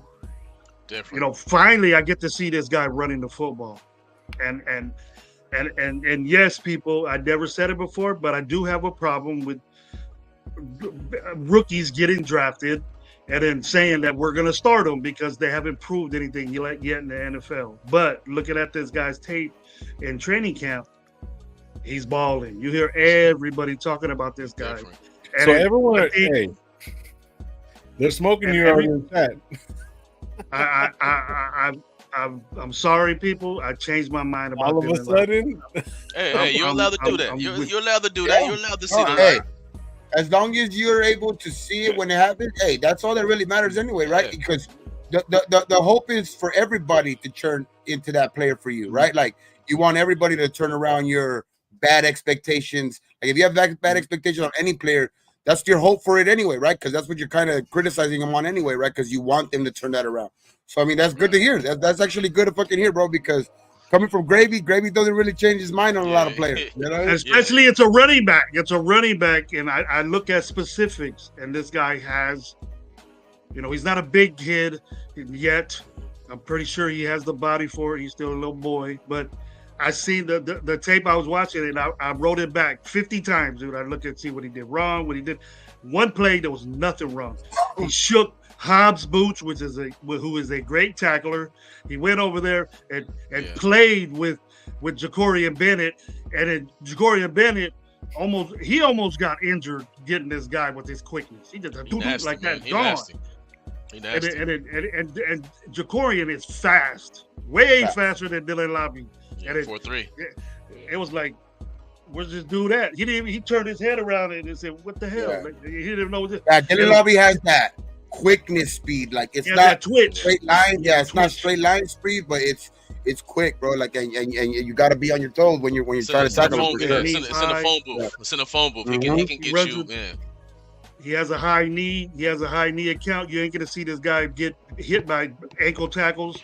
He different. Now, look, I'm gonna tell you like this, Gravy. I like it. I'm gonna tell you like this, Gravy. I told Raider Nation. I said when I first looked at his tape, I said, "Oh, Muriel Abdullah's out of here. He's out of here." I said because for one, that's the third down back, and he does special teams. When I watch this kid, he don't just got that. He can also run in between the tackles. People keep saying, "Oh, he's Eckler 2.0." No, he's not. He's way better than Eckler because he can actually run the ball between the tackles. And I said, when does Eckler fucking change the game? When does he actually matter than the game? Fuck his stats. He's never mattered in the game. So I'm looking like this dude, like he can catch the ball, run the ball. He's going to take Amir's position in special teams and on third down. But that's also going to put Madison in a tough position because I like Madison. But I'm telling you, Lobby's going to be so good, it's going to be really hard to keep him off the field on any down. Yeah, he's not going to be a third down back. He's going to be out there any random down because someone needs to spell, throw in Lobby. Oh, it's second down, throw in Lobby. That's what, because he's going to be too good to keep off the field. And the reason too, I think that's a big possibility because we've been talking about change of pace, right? And Madison and Zamir being too similar running style type of shit to where if Lobby does turn into like that guy early, he could for sure take over the second spot because you want that different change of pace in your two running backs, right? You want that powerful guy that's going to be able to run in the middle, which I'm not taking it away from Lobby, But if you could have those type of two running backs, dog, like you can have your two-headed monster that you kind of want. You know what I mean? But hopefully Lobby just continues to elevate his game, dog, because that's gonna be big for our running game for sure. Because a guy like that, you gotta take everything into account when he's in the backfield. You know what I mean? Because he could run the ball, but his receiving skills right now, I think, are what's gonna keep him for sure on this team. I want to see Lobby and Trey Tucker in the backfield. Like if Getsy is gonna try to like be somebody, I see that. You know what I'm saying? If he's gonna try to be somebody, because let's not forget he failed miserably in Chicago. All right, he was like our third choice. If he's gonna fucking be somebody, he's got to take these gadgets and fuck this 12 personnel shit. When you got undersized tight ends, I want to see you use these gadget players in gadget. Hey, bro, you know what I really like? Put them back. You know what I really like in the backfield that I've seen as a receiver? Like Trey Tucker, yeah, for sure he's a good candidate. But Jacoby Myers, for some reason, dog, that dude just does everything right, dog. And like the times that I've seen him in the backfield taking like a little. There it is, right there, Gabe. Jacoby Myers, quarterback for the Raiders. Jacoby Myers, quarterback. Let's go. He got more touchdowns. He got more touchdowns than ALC got them 9 games. He might be the best one right now. Shit. I like Jacoby Myers, like even coming out of the backfield, something like. But they even say that Brock Bowers could do that at times. You know what I mean? Bro, I think it's so much pressure on Brock Bowers and Michael Mayer because people believe any and everything that people say. I'm like, but you know how hard it is for tight ends to be able to go out there and block, go out there and find space, and you think they're gonna be the number one key to our offense? That's just not realistic. Nah. If they try to do that, they're gonna smother these young rookies, knock them off the ball. You already know what they're gonna do. That's how I'm telling people. It's not gonna be that. We got to spread them out. We're going to do this sometimes, but nowhere near as much as people think because it's just not realistic. We got too many guys you take off the field, right? You put 12 personnel, see you later, Trey Tucker. I can't use you. Man, we need to fucking get our guys. I really like Harrison Bryant. I like Harrison Bryant. He's a big boy. Honest, like, that dude has played in this league. He's a certified blocker. He's both. Yeah. He can certify block and he can make some plays, catch it. So that's what I'm saying. We might end up trading one of these tight ends, to be honest with you. Because you got Michael Mayer, right? He's got some value. You got Brock Bowers. You know we ain't trading him. And then you got Bryant. We're going to need guys who can really block and make plays. It's possible, man. It's possible. I wouldn't be surprised if we use Michael Mayer as a trade piece, maybe to get that tackle. Maybe for something, maybe for Justin Fields. Everybody wants an athletic tight end like that. Yeah, Pittsburgh. Pittsburgh need one. Pittsburgh, they love them tight ends. There it is, right there. There it is, right there. There it is. But see, this is the thing though with Mayers and Bryant. Listen, so with Mayers and Bryant, just depending on how this offensive line, we're going to need both of those guys out there. We're going to need them chip in and stuff like that because if Mumford's going to be on the other side, Glaze is going to be on the other side for any reason, we don't have that guard in there, bro. We're going to need blocking to help out Zach Gentry. Like Baby was saying the other day, that dude's 6'8", 275 pounds, and he's a blocker. That's a small. That's a biscuit away from being an offensive tackle, bro. Get him some biscuit and gravy, though. Hell yeah, that's a biscuit away. That's a biscuit away, bro. But that's what I'm saying. There is room. That wouldn't be like the worst thing. You know what I mean? If we're able to go get like a, trade one of those tight ends to go get something that we lack in or something like that. I mean, that's not the worst thing because I think that we do have depth there. I think we do have depth at the tight end position for sure. Yeah, I'll keep all of them. Can never have enough tight ends. But if you get some value at quarterback for your tight end and then probably a lower pick, shit, I'll do it. I'll do it in a minute. I'm just the thing that worries me the most, to be honest, out of these the early in camp, Colton Miller. That's the thing that JPJ, hearing AP, he gave me a little bit more confidence in that he's gonna probably be back before, sooner than later. But the Colton Miller is just no news on him, nothing really like that.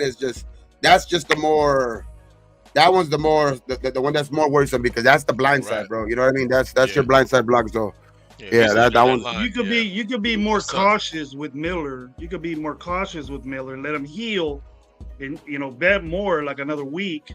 But he's out there getting treatment, Gabe. He's in the meetings and stuff. So Oh, He's I just know, not no, getting- trust me. I know just he's not getting there. physical. I know he's in the Right. building and all that shit. It's just when you hear people talk about people and then like you get questions asked to the coach and shit like that, you can feel a little bit more confident in some guys, kind of their recovery than others. You know what I mean? And right now I feel a lot more confident in JPJ's recovery than Colton, because it's just like you don't hear nothing out of the Colton. He got surgery. He He got surgery. He's fresh off of surgery. Yeah, no, for sure. Yeah, like 2 surgeries, 2 procedures, not even just one. He had 2 procedures this offseason. So I'm just hoping that they maybe just scheduled it, kind of too early to the season. Maybe that's why, but hopefully he can get back before the season starts.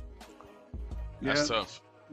But I ain't gonna go all out. I ain't gonna go all out and start saying Tyree Wilson's change my mind on that dude. But now, wait a minute. So you're gonna sit back and turn around and hear a little bit about number 7th round draft fucking Labe. You were saying nothing about him, but number 1 draft pick Tyree Wilson. You're still out on him, but you hear like, come on, Gravy. No, but I see Gravy. Though. What have you heard? What have you heard, Tyree?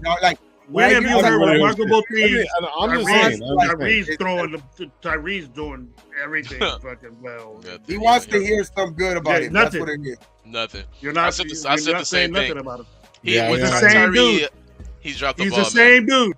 He's the same guy as he was last year.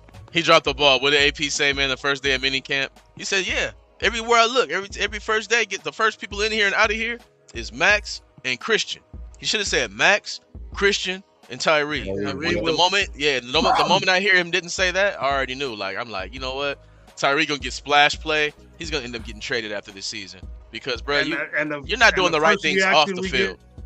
First reaction we're gonna get: put him at defensive line. What make him? It's a failed pick if he plays defensive line. I like Tyree, but I don't know. I like the he has a lot of IQ upside. Players, the IQ of players too. You know what I mean? And like, obviously, maybe he's just like a shy speaker, or he's just not comfortable with the media yet or anything like that. But just like hearing him talk, it doesn't sound like, he's just, when you hear other players talk, he just doesn't like, I don't know. It doesn't translate well. You know what I mean? And, and that's what, and it's just that's the one thing that I would say, like, recently, and the one thing is in the recent thing that I've seen, that's one thing that probably is the most worried thing about him, because I did hear that he is getting off the ball quicker, but I mean, obviously that's expected. I mean, you better be getting off the ball quicker. You know what I mean? I never heard AP say that. I didn't hear Patrick Graham say that. I didn't hear his defensive line coach say that. I haven't heard Hondo say that. I haven't heard Q say that. I heard Matt say that.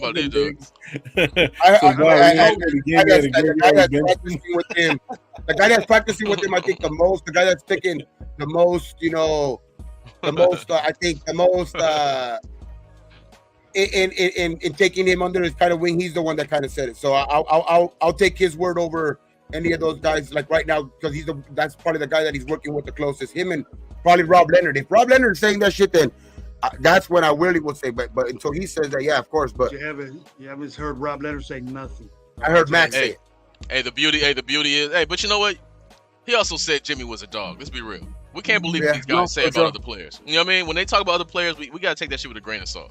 They don't fucking mean it. You know what I mean? So, but I just expect it. No, and not even taking a player's word for anything like that. I just expect it out of him, a player like that. Because, I mean, obviously, I'm giving him the excuse of the injury last year, right? So, to me, naturally, it's going to be expected that, because my thinking is that that's the reason why he was, kind of hampered last year. So it's expected for me that he's gonna be better, because he's not dealing with those injuries anymore. You know what I mean? So you better do that shit. You better be better off the ball. You better do this off the ball. You know what I mean? So I think he's gonna be better. I think he's gonna be better, bro. But I think that Kuntz is just so much better than him. It's only gonna be spot duty. You know what I mean? Oh, and you know what? It's kind of alarming for him too.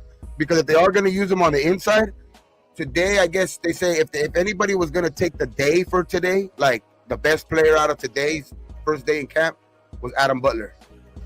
He's a beast. We got D tackles. You ain't got no use for him then. Yeah, that's what I'm saying. He's only going to rotate on the edge, but Max don't want to rotate. Kuntz is an every down player too. So that's what I'm saying. He's a good guy who's we're gonna use for trade bait. He's young. He was a draft pick. He's a physical specimen. We're gonna trade him.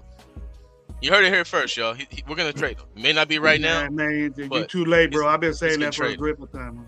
Oh, BS, because I turn around and try to tell bullshit, Gravy, because I turn around and trade him. When have I ever talked good about Tyree Wilson? I just believe it's first season. I just think that obviously you want a seventh pick to play better, but I'm not gonna. I mean, it's football, dog, and there's really too little bit of rookies that actually perform, at a high caliber. Which, I mean, that's an excuse. That's also another excuse. But I'm just expecting. I'm not gonna throw him away in 1 year. Like I'm gonna expect if he can't, bring up his game more, because I mean, dudes weren't that player in the first year. Guys that have, DA wasn't that player in his first year. You know what I mean?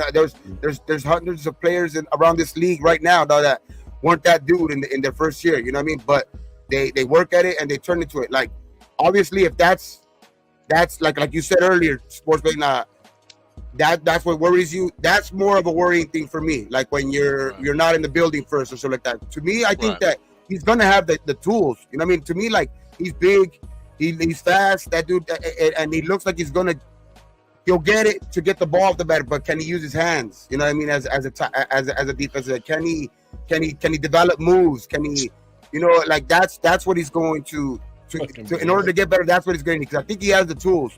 Now, can he put it all together? Because that's what's going to be. Man, I think we Cleveland Farrelled again. I think that we got a guy who, because you got to remember, like, it's not Tyree's fault.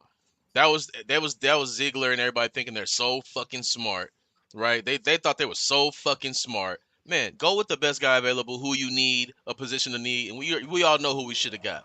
So it wasn't Tyree's fault. We needed a defensive tackle. Exactly. That's the reason we paid Christian Wilkins way more than he was going to get anywhere else, because we know that's what we needed. So why put that on Tyree? Now he's in a position where he's walking around. He can't even play his position because we got guys that is better than him in that position, and they don't rotate, bro. These are two guys who just don't rotate. But it's room for Tyree. He still has value, but I don't think he has a value here, especially if Kuntz goes out and he has another 8+ sacks again, and Tyree goes out there and has 5 or 6. That's enough value you can shop, because you're gonna pay Kuntz. Yeah. So check this out. Raider Big Set right here. Tannehill starting. Listen, hold on real quick. Tannehill starting. Tyree is getting traded. What the hell is going on here? Is this a Raider fan stream? Wow, that weed is really, really good. It must be in the Twilight Zone. Hey, just bouncing off that. Check this out. That's funny. So we're on it, bro. I got a good fucking point since we're talking about this. What's the possibility of trading Tyree Wilson to get an O-line before we do the 53-man cut? No. What's that? I don't think he has any value yet. I think his value is nothing right now. I think he has to come out and show some flashes before the deadline, because like I said, it's going to be spot play. If he shows in them spot plays, I mean, he was a first-round pick. We ain't going to get a first round for him, but he looks the part, man. Someone is starving for an edge rusher who's saying, you know what, I can make that guy who I need him to be. You know what I mean? That's how the league is. I can make him. And someone's going to look at him and be like, man, I liked him at Texas Tech. I can make him something. You never know, man. And Philly, the Eagles, you know what I mean? They know what to do with guys like that. They got room. There's some teams that got room. We just don't have. That's a good problem, right? When you don't have room for good guys, that's a good problem to have, man. Yeah. Shit, O.C. Umenyiora wasn't even starting for the Giants. He was one of my favorite guys. He wasn't even a starter. He was rotating on that line. He says, Cool Kev says, Sportsman is selling this McDonald's fried chicken. That's copy. Hey, man, them spicy nuggets, bro. Spicy nuggets. Would you get Ngakoue back? Is Ngakoue still a free agent? Yeah, he is a free agent still. I love Ngakoue, but it's the same scenario. Where you going to play? Where you going to play? We have, like I said, Max is not coming off the field, right? I feel more comfortable with him in there than give Kuntz a breather than Tyree. Yeah, I would too. But I mean, I like Tyree. I think Tyree has a chance. I just think that Kuntz is just a guy who's learning from Max, bro. He learns, take care of myself and never leave the field. He does not leave the field, bro. TFLs and sacks. The only thing I would say with Ngakoue and the Tyree thing, like, I think you have your pass rusher in Kuntz. and Ngakoue struggles in run defense. He is like trash in run defense. There you go. He trash in the run. And that's where Kuntz excels. He gets TFLs in the running game. He's all over the place. That's why it's like, why am I take you out and put in Tyree to find out who he is? Fuck that. I need another sack. I need another TFL. Tyree, after Tyree, we have no depth at DE. Jenkins is 35, and we have nothing proven past Butler. That's true too. Jenkins Adam Butler. You got Adam Butler. You got years, and then you got McCall. McCall who can make the team still. You still got Byron Young, who they're saying, is playing better. This early in camp. You still got Matthew Butler. Country, man. He's country. So I'm not worried in the D line. I'm not worried in D line. I'm not worried at all. You know what I mean? It's just I love those problems. You got Jenkins, you got Adam Butler, you got Wilkins, you got plenty of guys there. I just think that, and then you got guys who like maybe Tyree who are going to be able to play. Inside and outside if possible. So it's like I don't think that we're necessarily. I think if anything, that's the one position that's our best position. You know what I mean? The defensive line, our defensive line as a whole is our best position. So I would not be. That's one thing I'm not worried about. I didn't want to ask you. My bad. Go ahead. So we kind of been bagging on our fucking team, to be honest with you, and trying to get fucking other guys to like. We're just concerned, bro. Listen, you gotta be concerned. I get it. You know can't what I mean? All offensive line's good right now. But we gotta positive. The last half an hour, can we be positive? I want to go to sleep on a positive note. You know what I'm saying? I like Lube. That's a positive. That's a positive note for the day, right there. I've been excited for this team. You know what I mean, for like a while already, and I didn't see anything today that I would say like it made me change my mind yet. So, but I will say like I said earlier, like with you guys, if in 2 weeks our offense is still looking like this because they have not made any improvements, especially with pads on and shit like that, then I will damn for sure be on the same boat. Okay. Scenario. Let's run it like this. Another week right now. Pads are going on. A couple people are going to get banged up. People are going to get used to it. So going into preseason, right? Going into preseason. Say Garner gets in there, starts fucking being on point. Say fucking Minshew gets in there. I mean, not Garner, same guy. Say AOC gets in there, on fucking point. Anthony Brown gets in there, all on point. And because we're going up against our own defense, is that attested to our defense is that just that damn good, or is it the fact that our offense is better than what we think?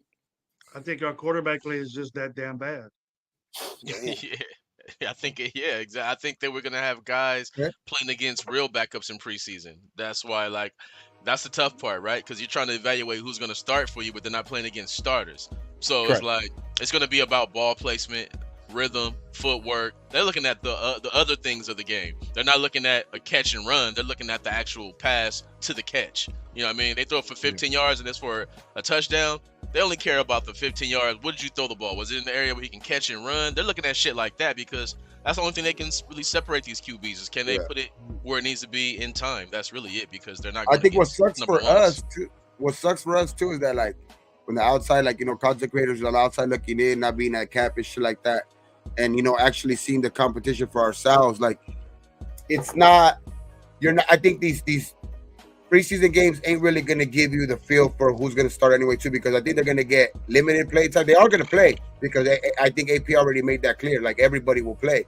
But I just think that they're going to use more of the practices against their own defense to evaluate who's actually going to be the starter.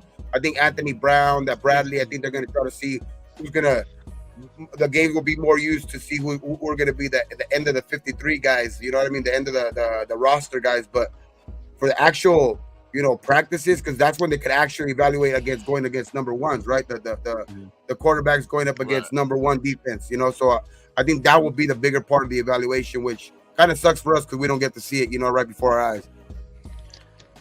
Yeah, and it's practice. Practice is not going to be the game. You know what I mean? Like your teammate, they're going to be going hard, but they're still not going as hard because it's you. You know what I mean? No matter how hard you're trying to rev them up, that's why I would hope it'd be decided in these games. You know what I mean? Because to me, it can't be decided in practice. It needs to be. We need to see these guys in game situations, man. You know what I mean? Because AOC, if in a normal situation, he'd be playing in a preseason anyway because he's that age. Yeah. He's a young second-year player. He needs it anyways. So Yeah, Minshew, he would still be playing in the preseason because he's not a starter. You know what I mean? Like, so these guys are doing what they would normally do in the preseason. It's just about what are you gonna do? What, like, you know what I mean? What's your passing? What are you doing? Take advantage of your. Do you know this play?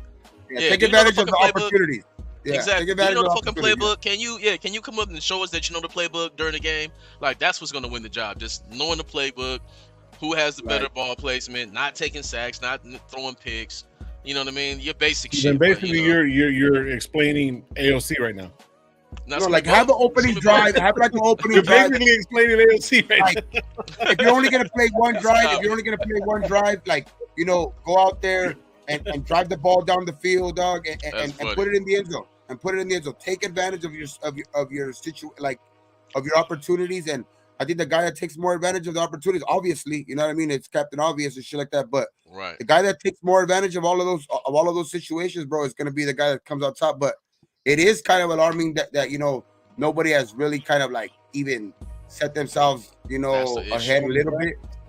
But it's just like hopefully that changes sooner rather than later. Hopefully it's just because but I don't want to just keep saying hopefully. You know what I mean? It's tough. just that's scary. Yeah, it's scary. You show have me something, to, right? Yeah, exactly. You have to show it already. Like it started camp. Practice started, pass started. Like now is the time, bro. Like no more. Let's hope that I can get better next week. Hoping I can get better next week. Like exactly. Tomorrow, you got to be better than yesterday, and that's it. Like tomorrow's practice has to be better than. It just has to be better, dog. Like, you know what I mean? That their offense has to look more fluid tomorrow, and just keep improving every day. And I think that will have us, ready for the season when season starts. Who was it? Cowtown Luda said, "Gravy, say Dylan motherfucking Labe." Nah, I got his name already. I gotta call him the Hammerhead Shark Lobe, because that dude, get out. They fast, Shit. and he'll go heads up with you. He ain't scared. That's one thing that brought to note in my mind. Exactly. He ain't scared to hit nobody. It's kind of what I was saying to earlier. The Hammerhead Shark, bro. He gonna go out there and bite your ass up. It's a 3-year defense going against an 8-month offense. You know what I mean? That's the reason why, like obviously, and that's why I keep saying, if in 2 weeks it keeps looking the same, like around the same, bro, and you don't see no improvement, then I'll be worried. But that's the reason why today, first day of actual pads, I'll cut him a little bit of slack. I'm nervous though because they couldn't even get nothing in shorts. You know what I mean? Like you couldn't get nothing in shorts. You can't get nothing in pads. Like there's nothing next. You know what I mean? Like that's why I'm like, bruh. Like this is an alarming situation. We gotta really see if we need to bring somebody else in, bro. We gotta find out, bro. We gotta find out, man. I like what Raider people right here. He says after all the way to the personnel, professional drama on Aiden's shoulders last year, and we're still able to play. We're playing away from 3 games, maybe 4 games. Fast forward to today, LC will be smarter quarterback. That's true too. But we got when Miguel said too, perspective that AP gave today, 3-year defense over an 8-month offense. Yes, but see, even though you're saying what you're saying right now, bro, I agree with you. But there's room to improve. There's room to improve to get it. You know what I mean? So we're not the only one either, bro. Like we don't hear about, you know what I mean? Like we gotta stop acting like the Raiders have the only good defense in the league, bro. Like it's alarming to not be good against a good I was thinking that same shit. There's gonna be a lot of good defenses. Yeah, there's a lot of good defenses. Not an excuse. And you have to freaking score. How many times do I have to say that? Side. I've been saying the same shit, bro. How many times do we have to score touchdowns? We sucked in the red zone last year. And we have to suck at everything. Suck at everything. We have to do that. We was like right here. We're in a red zone situation. AP, Hondo, and Hondo even said every time we get to the red zone, nothing happens. The same old shit. That was if we could even get to the red zone, bro. Last year we was like 28th. Our quarterbacks was like 28th. Our fucking running game was like fucking 30th. Like, bro, like, and our defense still gave up the least amount of points in the last few games. So I mean, it's a lot of it's a lot of possibilities there, man. It's a lot of good things there, man. But you can't New York jet it. You can't New York jet it and run Zach Wilson out there, bro. You can't Zach Wilson, man. I heard Zach Wilson's having the best camp in fucking Denver. Shit, that's funny as fuck. And y'all want it, and I ain't saying y'all, but a lot of motherfuckers try to tell me that Jared Stidham was good. Get the fuck out of here. He can't beat out Bo Nix or this fucking clown. Get the fuck out of here, man. Y'all gotta take y'all feelings out of the facts, man. Yeah, it's. I would just say it's just early for everybody. I mean, but like, I just think that at this point, Trash.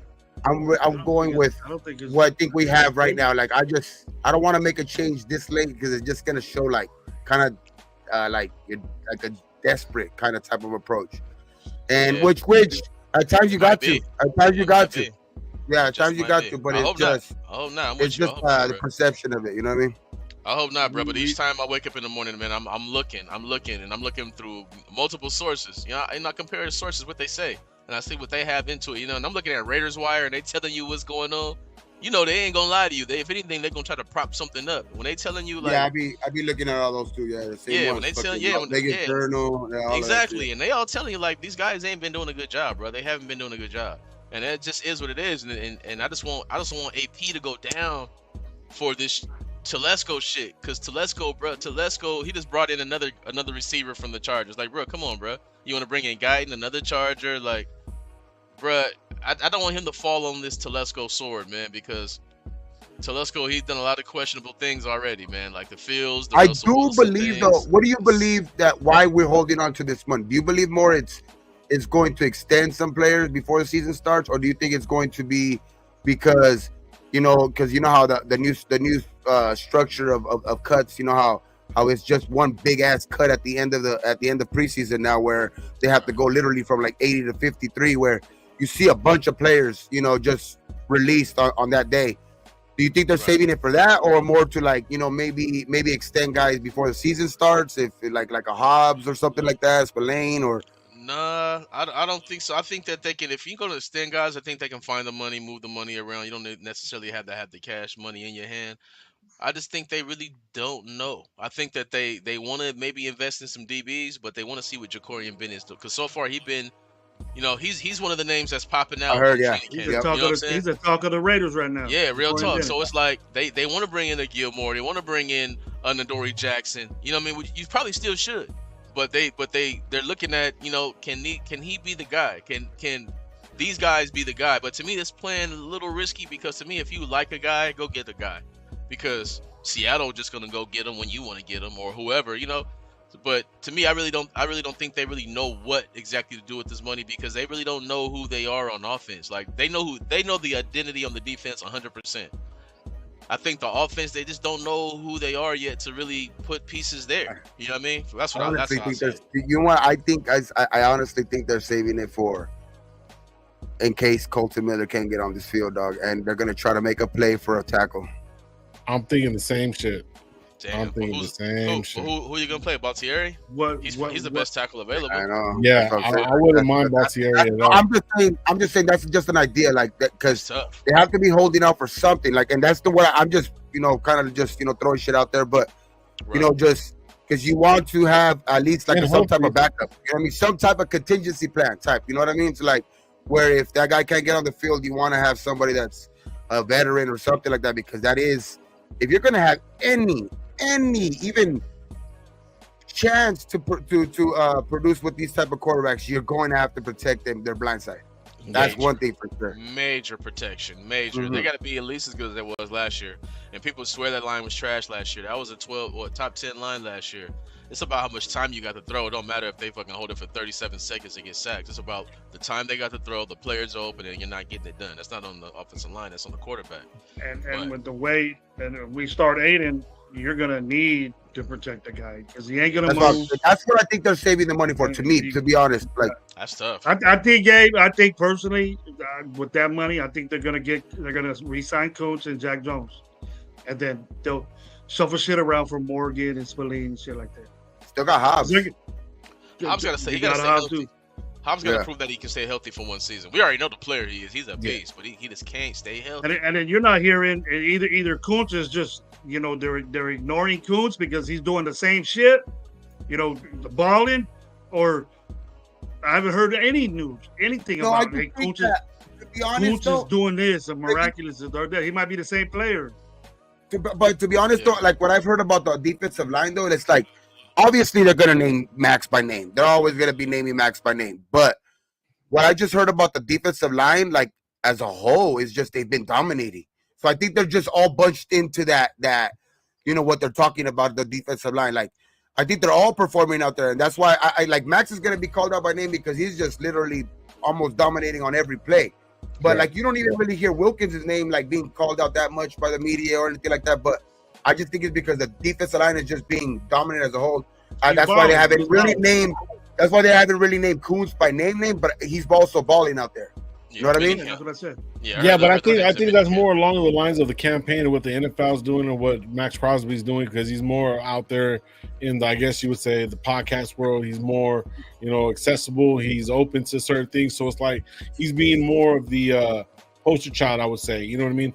Everybody else around him is going to be good, but Kuntz is not getting what Max is getting. You know what I mean? The press and all that stuff. And Max, even though, but listen, but the thing is, they're Max, trying to make Max right, league, right, bro. exactly. So that's what I'm trying to say is like, so he's getting that more praise than anything because he got snubbed last year.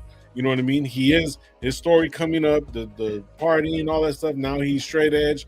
Go get the money. Go do the work. You know what I mean?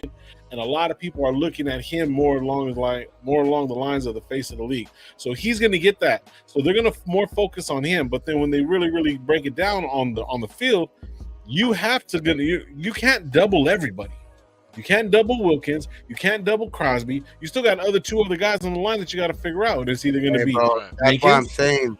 So a lot of these different guys are going to be getting a lot of money. You know what I mean? So it's like they're going to be getting them sacks. So that's where it's going to be so effective because Max is already solidified, bro. Like bottom line. Hey, but that's why I really can't blame our offensive line, bro. Like the other day, you heard they're fucking lining up Wilkins and fucking Max on the same side. Like, you know how hard it is for that side to block that shit, dog. God.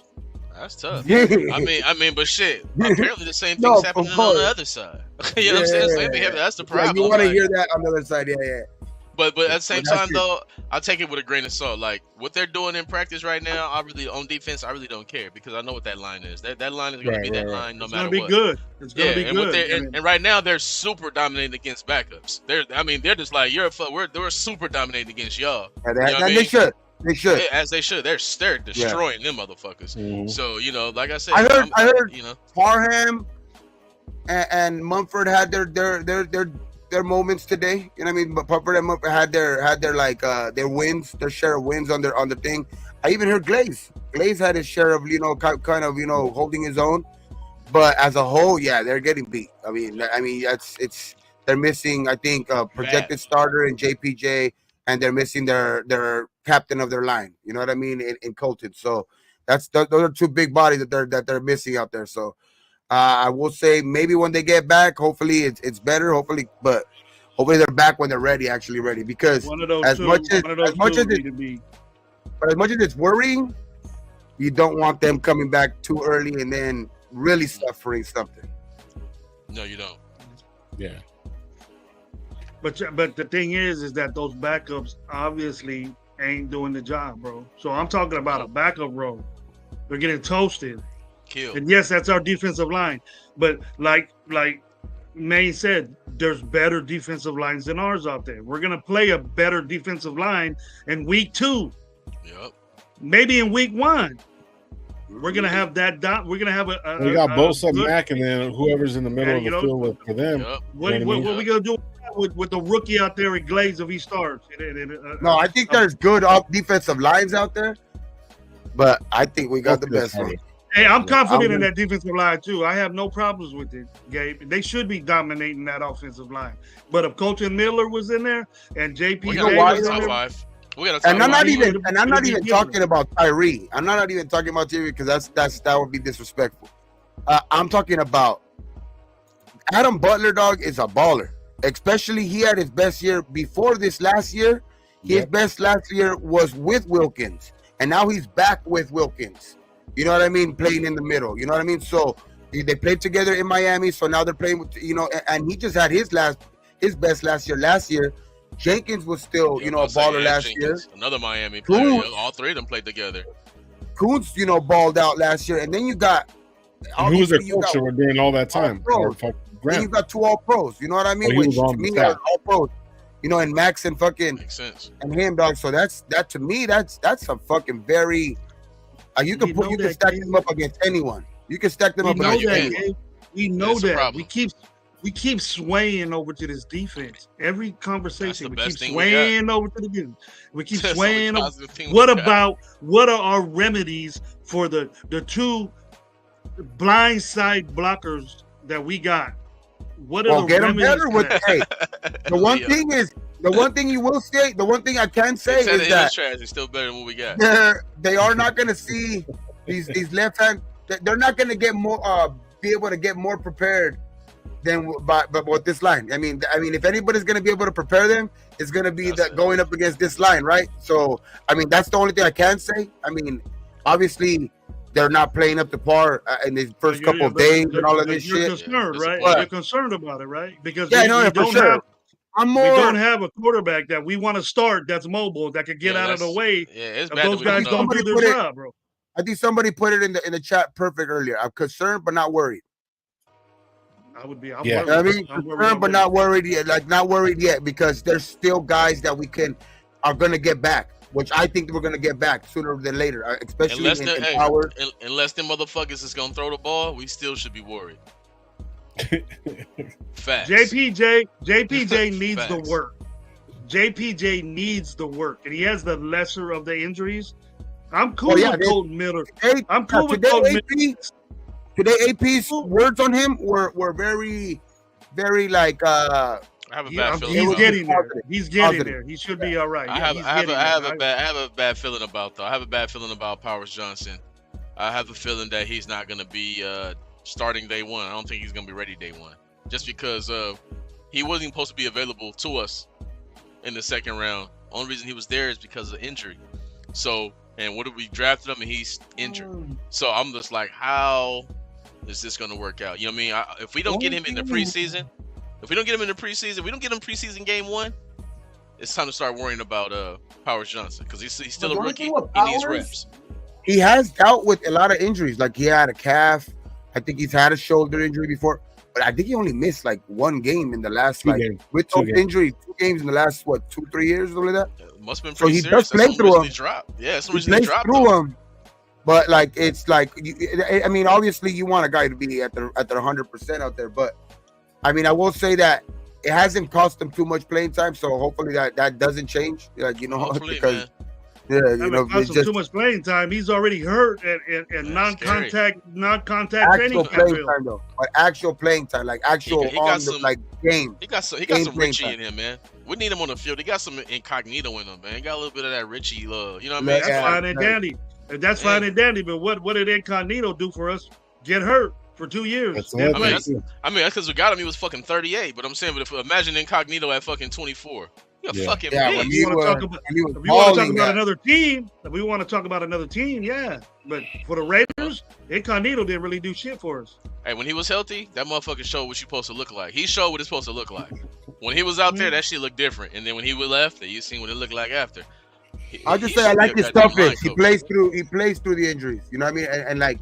Even though he's been nicked up and shit like that, I just think that, and that's what I think that's the most reason why they kind of have him sitting out right now. He kind of suffered that injury in camp. I mean, in early OTA with the rookies and shit like that. So I think that he's the type of player you kind of like early. You see that he's kind of fired up all the time. Type that high energy player, type of player that sometimes you gotta watch out for them. Kind of watch out for them, like protect them from themselves. Right. Basically, you know what I mean? Because they can go out there with like I've been saying, trying to prove something that, you know what I mean? Like, because he wants to be out there with the guys and shit like that, but you're not fully recovered yet. So I just think it's more of that. What the fuck's my shit blurry and shit? Yeah, I was gonna say, is my vision, my glasses ain't working now. I gotta. It always gotta be something. Hey, you can't hear me, you can't see me. It's gotta be something, man. That's some bullshit. Well, shit, man. I mean, we're having a good show, bro, and we are having a good show. And sports, man, it's always a pleasure you come because the Tannehill shit kind of threw me for a loop, bro. But You know, I said it a month ago. You know, it's just a thought. Just keep it as a nugget. I'm not saying he's the greatest guy or anything. So, this is how I'm gonna do it, dog. I'm gonna keep it in, and then I'm gonna just take it out. I'm gonna be like, tomorrow around 3:00 when you look at the reports from training camp, just think about that in the back of your head because so far it's been the same every fucking day. Hopefully That's tomorrow. a long. Hopefully we get some good reports tomorrow. Hopefully, I pray, man. I pray as fuck, man. I pray. I pray. I'm on my Drake shit, man. I'm on my Drake shit. You can't be saying that. He ain't playing in one preseason game. First week, first day in pads. Because he's a religious man. Don't get it. I need a quarterback. I need a quarterback in my house. This is some bullshit, man. I told you. Need a quarterback with a new plan. Oh shit! Here we go. Hey man, hey brother, man. Hey, it's always a pleasure. What the sports man said with the appreciate y'all. AP's vision would have happened. We would have been forgot about AOC already because JD Daniels already would have been started. Absolutely. Okay, but we can't talk about shit that's not here. It's Plan B. You know, it's all good. It's all. You know, we on Plan B. That's Plan P, bro. That's Plan P. Hey, but as long as we all understand, that it's not Plan A, our expectations shouldn't be Plan A expectations. You know what I'm saying? Let them surprise us. Like motherfuckers is like 14-3. I'm like, come on, bro. No. Come on. You set yourself up for failure. But that 6, that's 9-8. I say 9-8, 10-7 to me. Yeah, 9-8, 10-7. Oh, you getting lower, Gabe. You getting lower now. See? That's I remember on our prediction show we said we were going through the schedule and I ended up with 12, right? But then I was like, to be honest, there's still some games in there that there's room for losses and shit like that. So I would say 9-8, 10-7 will still be to me a very productive season to us, dog. Like, you know, that would be that'd be good for me. But think about that though, Gabe. This is the problem with the 99 season, bro. How good was your quarterback that season? If he was so and you really won because of the defense, now you're in the same position you was last season because you got the 14th, 15th pick. We can't get Shedeur Sanders. Now we but you know what happens to us? You know what happens to us, right? We give Dak $300 million. He's gonna make history next season as the number one quarterback, bro. If we end up with 9 wins, it's not gonna make the playoffs. Bro. You tripping? We don't make the playoffs. If we don't make the playoffs and we win too many games to be in the top 10, Dak is the number one quarterback available, and he's gonna get whatever he wants. And when he looks around the league, Vegas, the taxes. Devontae Adams might be still there if we win 9 games because he ain't gonna trip that much. Everything is there, bro. Where else are you gonna go? And if you're the Raiders, bro, we still gonna feel like we're a quarterback away. Am I right? You're gonna have to get Dak. You're gonna have to. That'll have to be the case. That'll have to. Yeah, you're gonna have to. You're gonna have to. You're gonna have to, bro. That's the position that we're in. You got people saying in the chat that a good defense wins you 8 games. I don't know where you got that from, but I don't. You need a good quarterback. That's you need a good quarterback to win. I just want Raider Nation to understand where we are if we win 8 or 9 games, because that means that we probably don't have the quarterback we want, and that means that we're further away from the number 1 pick, and that means we have to get the best quarterback available in the free agency, and it's gonna be Dak Prescott. It's gonna be Dak Prescott, and if we don't get Dak, you don't want to know who's left. Hey, if it's not Dak, you don't want to know who else is gonna be left. I like this right here. Miguel says bring back 9 wins, that number 4. Back to Golden Boy. 9 wins means DC's return. Miguel, you're comedy. I'll go get his ass now. Fuck it. The resurgence of the number 4. The resurgence of number 4 will come back. The real number 4. Dak Prescott. He'll come back and be number 8. The real number 8. Hey, bro, I would give up if I would say this. If we would do that, and we would say like, I wouldn't want to go for Dak, but I would try to do everything in my power to try and say the Bills are bad. I would try to do everything in my power to try to lure Josh Allen away from Buffalo. I would be so in for that. That would be dope. I would I'd pay that $300. I pay $275, $285. They love him though. They love him. He though. was there. He was there when. Was he there when Tyree was there? No, Was that the year it was before? last year. Josh Allen, bro. What are you talking about? No, we're drafting him. Drafting him. Oh, okay. I don't know. 2018, right? He was the second pick, right? I think it was 20. Josh Allen was the 2018. second pick. I think so. But I'm giving. He I'd rather trade, though, bro. Yeah, I'd rather trade for Josh than fucking, go pick up Dak. You know what I mean? To be honest, but it would take a lot more because you're giving up. You would have to. It would take two tango in that case. Buffalo. And Buffalo's kind of lightweight. Like, Buffalo's kind of lightweight, fucking rebuilding, bro. They don't really have no receivers or anything like that. It would have to be. He's not the problem. Like he's not the problem. If Buffalo sees that like there are more pieces than just fucking some receivers away or shit like that, then I could see it possibly happening. But like if he's still balling out and they could just go and retool and maybe draft some receivers or trade for a receiver, there's no way they're getting rid of him, of course. But like I just say, like it just has to be a weird year in Buffalo, and then maybe it could open up a shop for us. But like that's what I would see. Like, who'd Buffalo get? They lost Diggs. They lost Gabe Davis. They got their tight ends, but that's about it. Yeah. They lost Gabe Davis. They lost Diggs. He ain't got shit to throw to, bro. Yeah, man, you gotta remember he didn't blow up. He didn't blow up until he got Diggs. I've been trying to tell people. But he did have a winning season without Diggs. He did have a winning season and went to the playoffs without Diggs. That is a fact. What year was that? That was in I don't know. Somebody put it in here sure earlier. About that? No, you better look that up. I'm not Diggs sure Diggs was drafted before him. Yeah. No, I'm saying, but he didn't have nobody.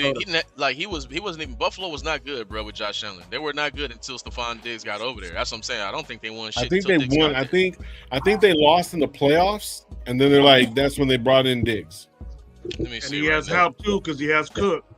But check this out. We're almost going to get out of here. So this is going to be the last question. Raider Nation for life, right here.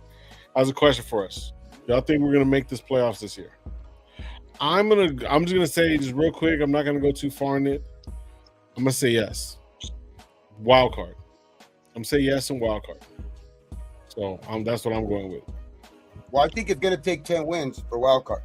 So 9-8, I don't think it's gonna get us in there. But if we do go the ladder of what I kind of predicted 10-7, I think we got a good chance for sure. I think that's the mark. Now Buffalo drafted Keon Coleman. So okay, he's cool. He's cool, but he's a rookie. And Curtis Samuel. If we stay, I'm gonna say like this: if we stay how we are, if we stay currently constructed, to me the ceiling, the absolute ceiling as constructed is probably gonna be 8 wins. I think because when not to go too deep, but I just envision whoever starts. I feel like if AOC wins the job, we're going to Minshew. You know what I'm saying? Like I think he's because they're not gonna wait a whole year. You know what I'm saying? They still want to win right now, so I feel like we're gonna see both quarterbacks almost no matter what. But I'm saying like maybe 8. I'm saying like maybe 8 wins. Maybe 8 wins. I think it's gonna be a lot of close wins and some really tough close losses by 2 points, by a field goal, by 1 point. You know what I mean? It's just gonna be real close. I'm seeing like 8 wins, man. Right now, as of now. Of course, I can change my mind. That's gonna be a no for you. You got that good quarterback play. You don't have to worry about losing games by 1. Yeah, exactly. Now, if I gotta say we make the playoffs, right? I would say no. I would say no. We ain't making the playoffs. Not with these guys playing quarterback right now. All right, well, cool. Well, we're going to finish it up on that, man. Hey, if you guys look up on the chat right there, there's a link right there. It's pinned to the chat. We're doing the first year Raider Nation Live Fantasy Football. You go up there, click on it. It's going to go take you to Gravy's. It's going to take you to Gravy's IG. Go ahead and reach out to Gravy. Gravy will give you all the details, what we're doing, how we're doing it. And also, we're close to 1,000 subscribers, man. Make sure you hit the subscribe button, man. People are hitting it because my phone's going crazy right now. Yeah, good. Can I say one thing before we get up out of here? Yes, sir. Yes, sir. Everybody, man, check me out, man. You on YouTube? Oh yeah, I got you. I was gonna put your stuff up right now. Yeah, go on YouTube, y'all. Go to Sports, man. Check out my new show, man. Hood Commentary. I got some more episodes coming up. Some real shit, real sports shit. Make sure you follow that shit. Go follow TikTok if you ain't on TikTok. And shit, I'm trying to get to 2,000 on YouTube, man. Help me out. Yes, sir. Yeah, we're getting there, bro. We're getting there. We're getting you there. So yeah, so I got his IG right there. I'm trying to If you get ain't his sub page. to if you ain't sub to all of us, yet do it, man. We're on this show every 3 days a week. Yes, sir. Season Appreciate y'all, starts. Season starts. Yeah. Is going to be more. We're going to have Maine come and talk about after game knowledge probably on Sunday night if he has the time. Yes, Love to hear that. Yes, That's sir. what Hell yeah. that's what's going to get. That's what's going to get itchy on the Sunday night. Yes, The sir. Sunday Real night analysis. with the Raider Real Nation Oh yeah, Live. those last year were the more memorable fucking, the Sunday night. Yeah. Those where you get that raw reaction. You know what I mean? Yeah. Raw reaction to the game because it's right after the game, so it's like you get to hear the actual shit without real hindsight. You know what I mean? Because you don't have a day to sleep on it. You know what I mean? So you get that shit right there. Come on, shit. Yeah, during the lives during the season, we always go live Tuesdays, so it'll be like the day after Monday Night Football. But we always get that live reaction Sunday night after. It doesn't matter what time the game is, if it's an early game, whatever or not. We always have that Sunday night. I know there's other podcasters, creators, content creators, a lot of them out there that are going to be doing the same stuff. So once we get it out, hopefully the whole nation kind of like come together. We're not stepping on each other's toes. We can all kind of give you all the information, all the different perspectives coming up this season, stuff like that. I think it's going to be great. I think it's going to be a great season for the Raiders. I think it's going to be a great season for all our content creators. I know there's going to be some up and downs now, but we're going to have some good times though. Some good and some bad times. Negative. It's going to be negative. Hey, no matter what happened this season, bro, no matter what happened this season, it's going to be fun. Tell y'all that, bro. It's going to be fun. Yes, sir. Because I'm not a negative person. I'm not a negative person. Feeling in the building. Yeah. Just the feeling in the building. You know what I mean? It's going to be fun, different. Bro. It's going to be fun. Yeah, hell yeah. I don't feel last year, bro, I felt hopeless. I don't feel like that this season. You know what I mean? It's going to be fun, man. I can't wait, man. Turn it up, man. Hopefully we can fucking link at some games. Fucking Space Beast. Anyways. So yeah, check it out, man. We're gonna be at your town. We're gonna be in your town twice, bro. RaiderNationLive gonna be in your town twice. We already know something, man. Oh, for LA, right? For the Charger game. Yep, Charger and Rams. Okay, y'all doing the show from the y'all gonna do the show from the fucking tailgate or what? Oh no, fuck that. No. I want to chill. I want to enjoy my time. You know what I mean? I'm not working all day, but we might be doing a live Saturday night, just depending on how it all works out. But we're coming this Saturday. We're possibly going to do a live at Mr. Raider 72. That's Miguel. That's Gabe's brother-in-law at his pad. I got all the equipment to travel. Raider Man Cave, dog. That shit. Yeah, Raider Man Cave is going to be pretty dope. It's nice setup. Everything there's in Fontana. Oh, y'all finna be out here? I'm just right around the corner from me. Yeah, we'll figure it out. We'll get it all locked in, and then for sure, and then but once it comes to the game, bro, I want to go chill. I just want to enjoy the fans, enjoy the moment. I don't want to be videotaping. Like, I tell people what's up, but I don't want to be I want to be there for the game. You know what I mean? Enjoy all this talk, because you do all this talking during the fucking off season, bro. I want to go. Me and Gabe will do a G&G show. Me and Gabe will do a G&G show. Yeah, go for it, bro. I'm gonna be looking around, looking for some Raiders. What's funny on me? Hey, what's funny on me? I ain't even big like that, bro. But I be at places. It's funny as fuck. I be places, motherfucker. I'm telling you, real quick story, bro. I was at Food for Less, me and my girl and shit. I'm in the parking lot and shit, and I'm getting out the car. I look, see this big ass Vato looking at me. I'm like, what is he looking at? Whatever. I go in the store. I'm pushing my cart and shit. Then this motherfucker just walk up next to me. He was like, "Hey, dog, what you think about that draft pick?"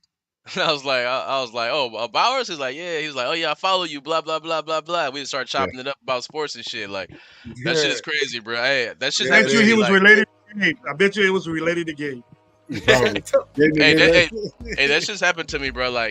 At fucking the weirdest places, bro. Fucking happened to me at a fucking pick-up park. I'm like, what the fuck? I'm like, okay, I'm doing something right. Yeah, there you go. Yeah, no, because your shorts, bro. I like because you're all over the place, but I know it's based Raiders, but you talk about everything. So it's those shorts, bro. They're pretty fucking entertaining. I hit him up about them Lakers. I hit him up about them Lakers. Appreciate you, man. Yeah. Well, that's why I got the hood commentary, man. That's why I'm working on that show, man. I'm trying to take that shit nationwide. And right now, I'm working with couple of my guys, man, so I can just get production. Yeah, hit me up, dog. every Shit, week, I be every week, every week. I be heavy into every sports too, dog. Lakers. Yeah, Gabe knows a lot about Dodgers, Oh, Lakers, yeah. Dodgers, boxing, Oh, UFC. I can bring shit. Yeah, for sure, dog. Dodgers your team? Yes, sir. Oh, okay. I'm gonna have to bring you in. I'm gonna have to bring you in for a little phone interview because I want to talk Dodgers and the Lakers and shit. For sure.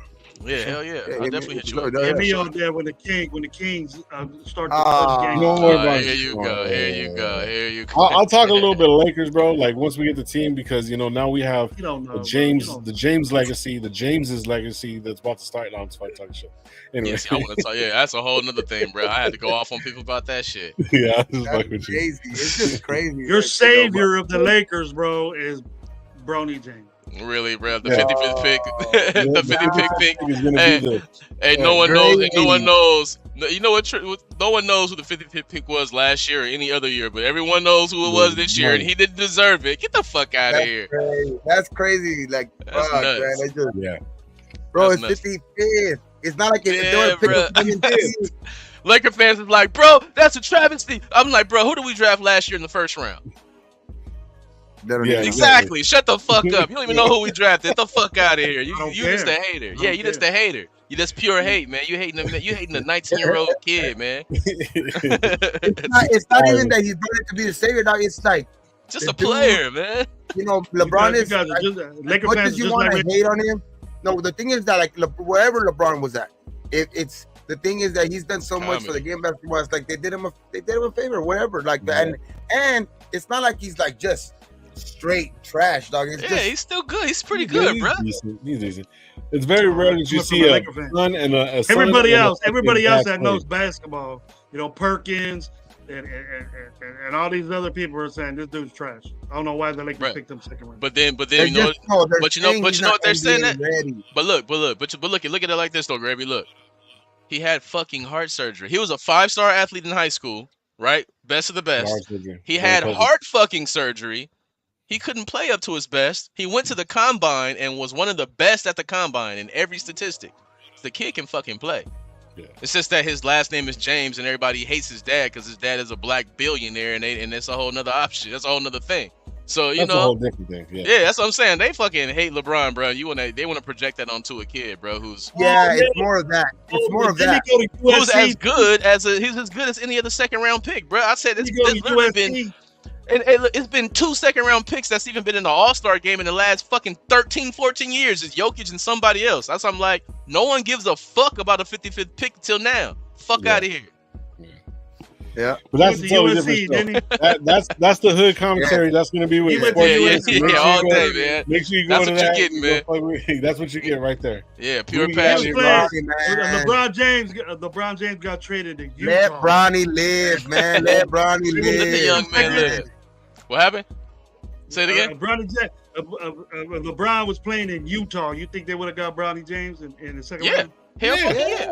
Yeah. Hell yeah. Are you serious? Really would've. If Michael Jordan's son had Anywhere. an ounce of game, if Michael Jordan's son had a pinch of game, he'd have been in the league. If any player had a pinch of game that's a superstar, they'd be in the fucking league with their dad, like Ken Griffey and Ken Griffey Jr.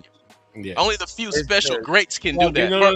Can last. You gotta last long enough. I'm saying you gotta be that's great a to even last. No, you gotta be great enough to even last long enough for you even get there and To have play that with you. chance. Yeah, to have that chance. Yeah, And you he's play long enough to probably gonna have the get there. chance to get with his 2 kids, and nobody can talk shit about his young kid, dog, Bryce because is his young nasty. boy looking.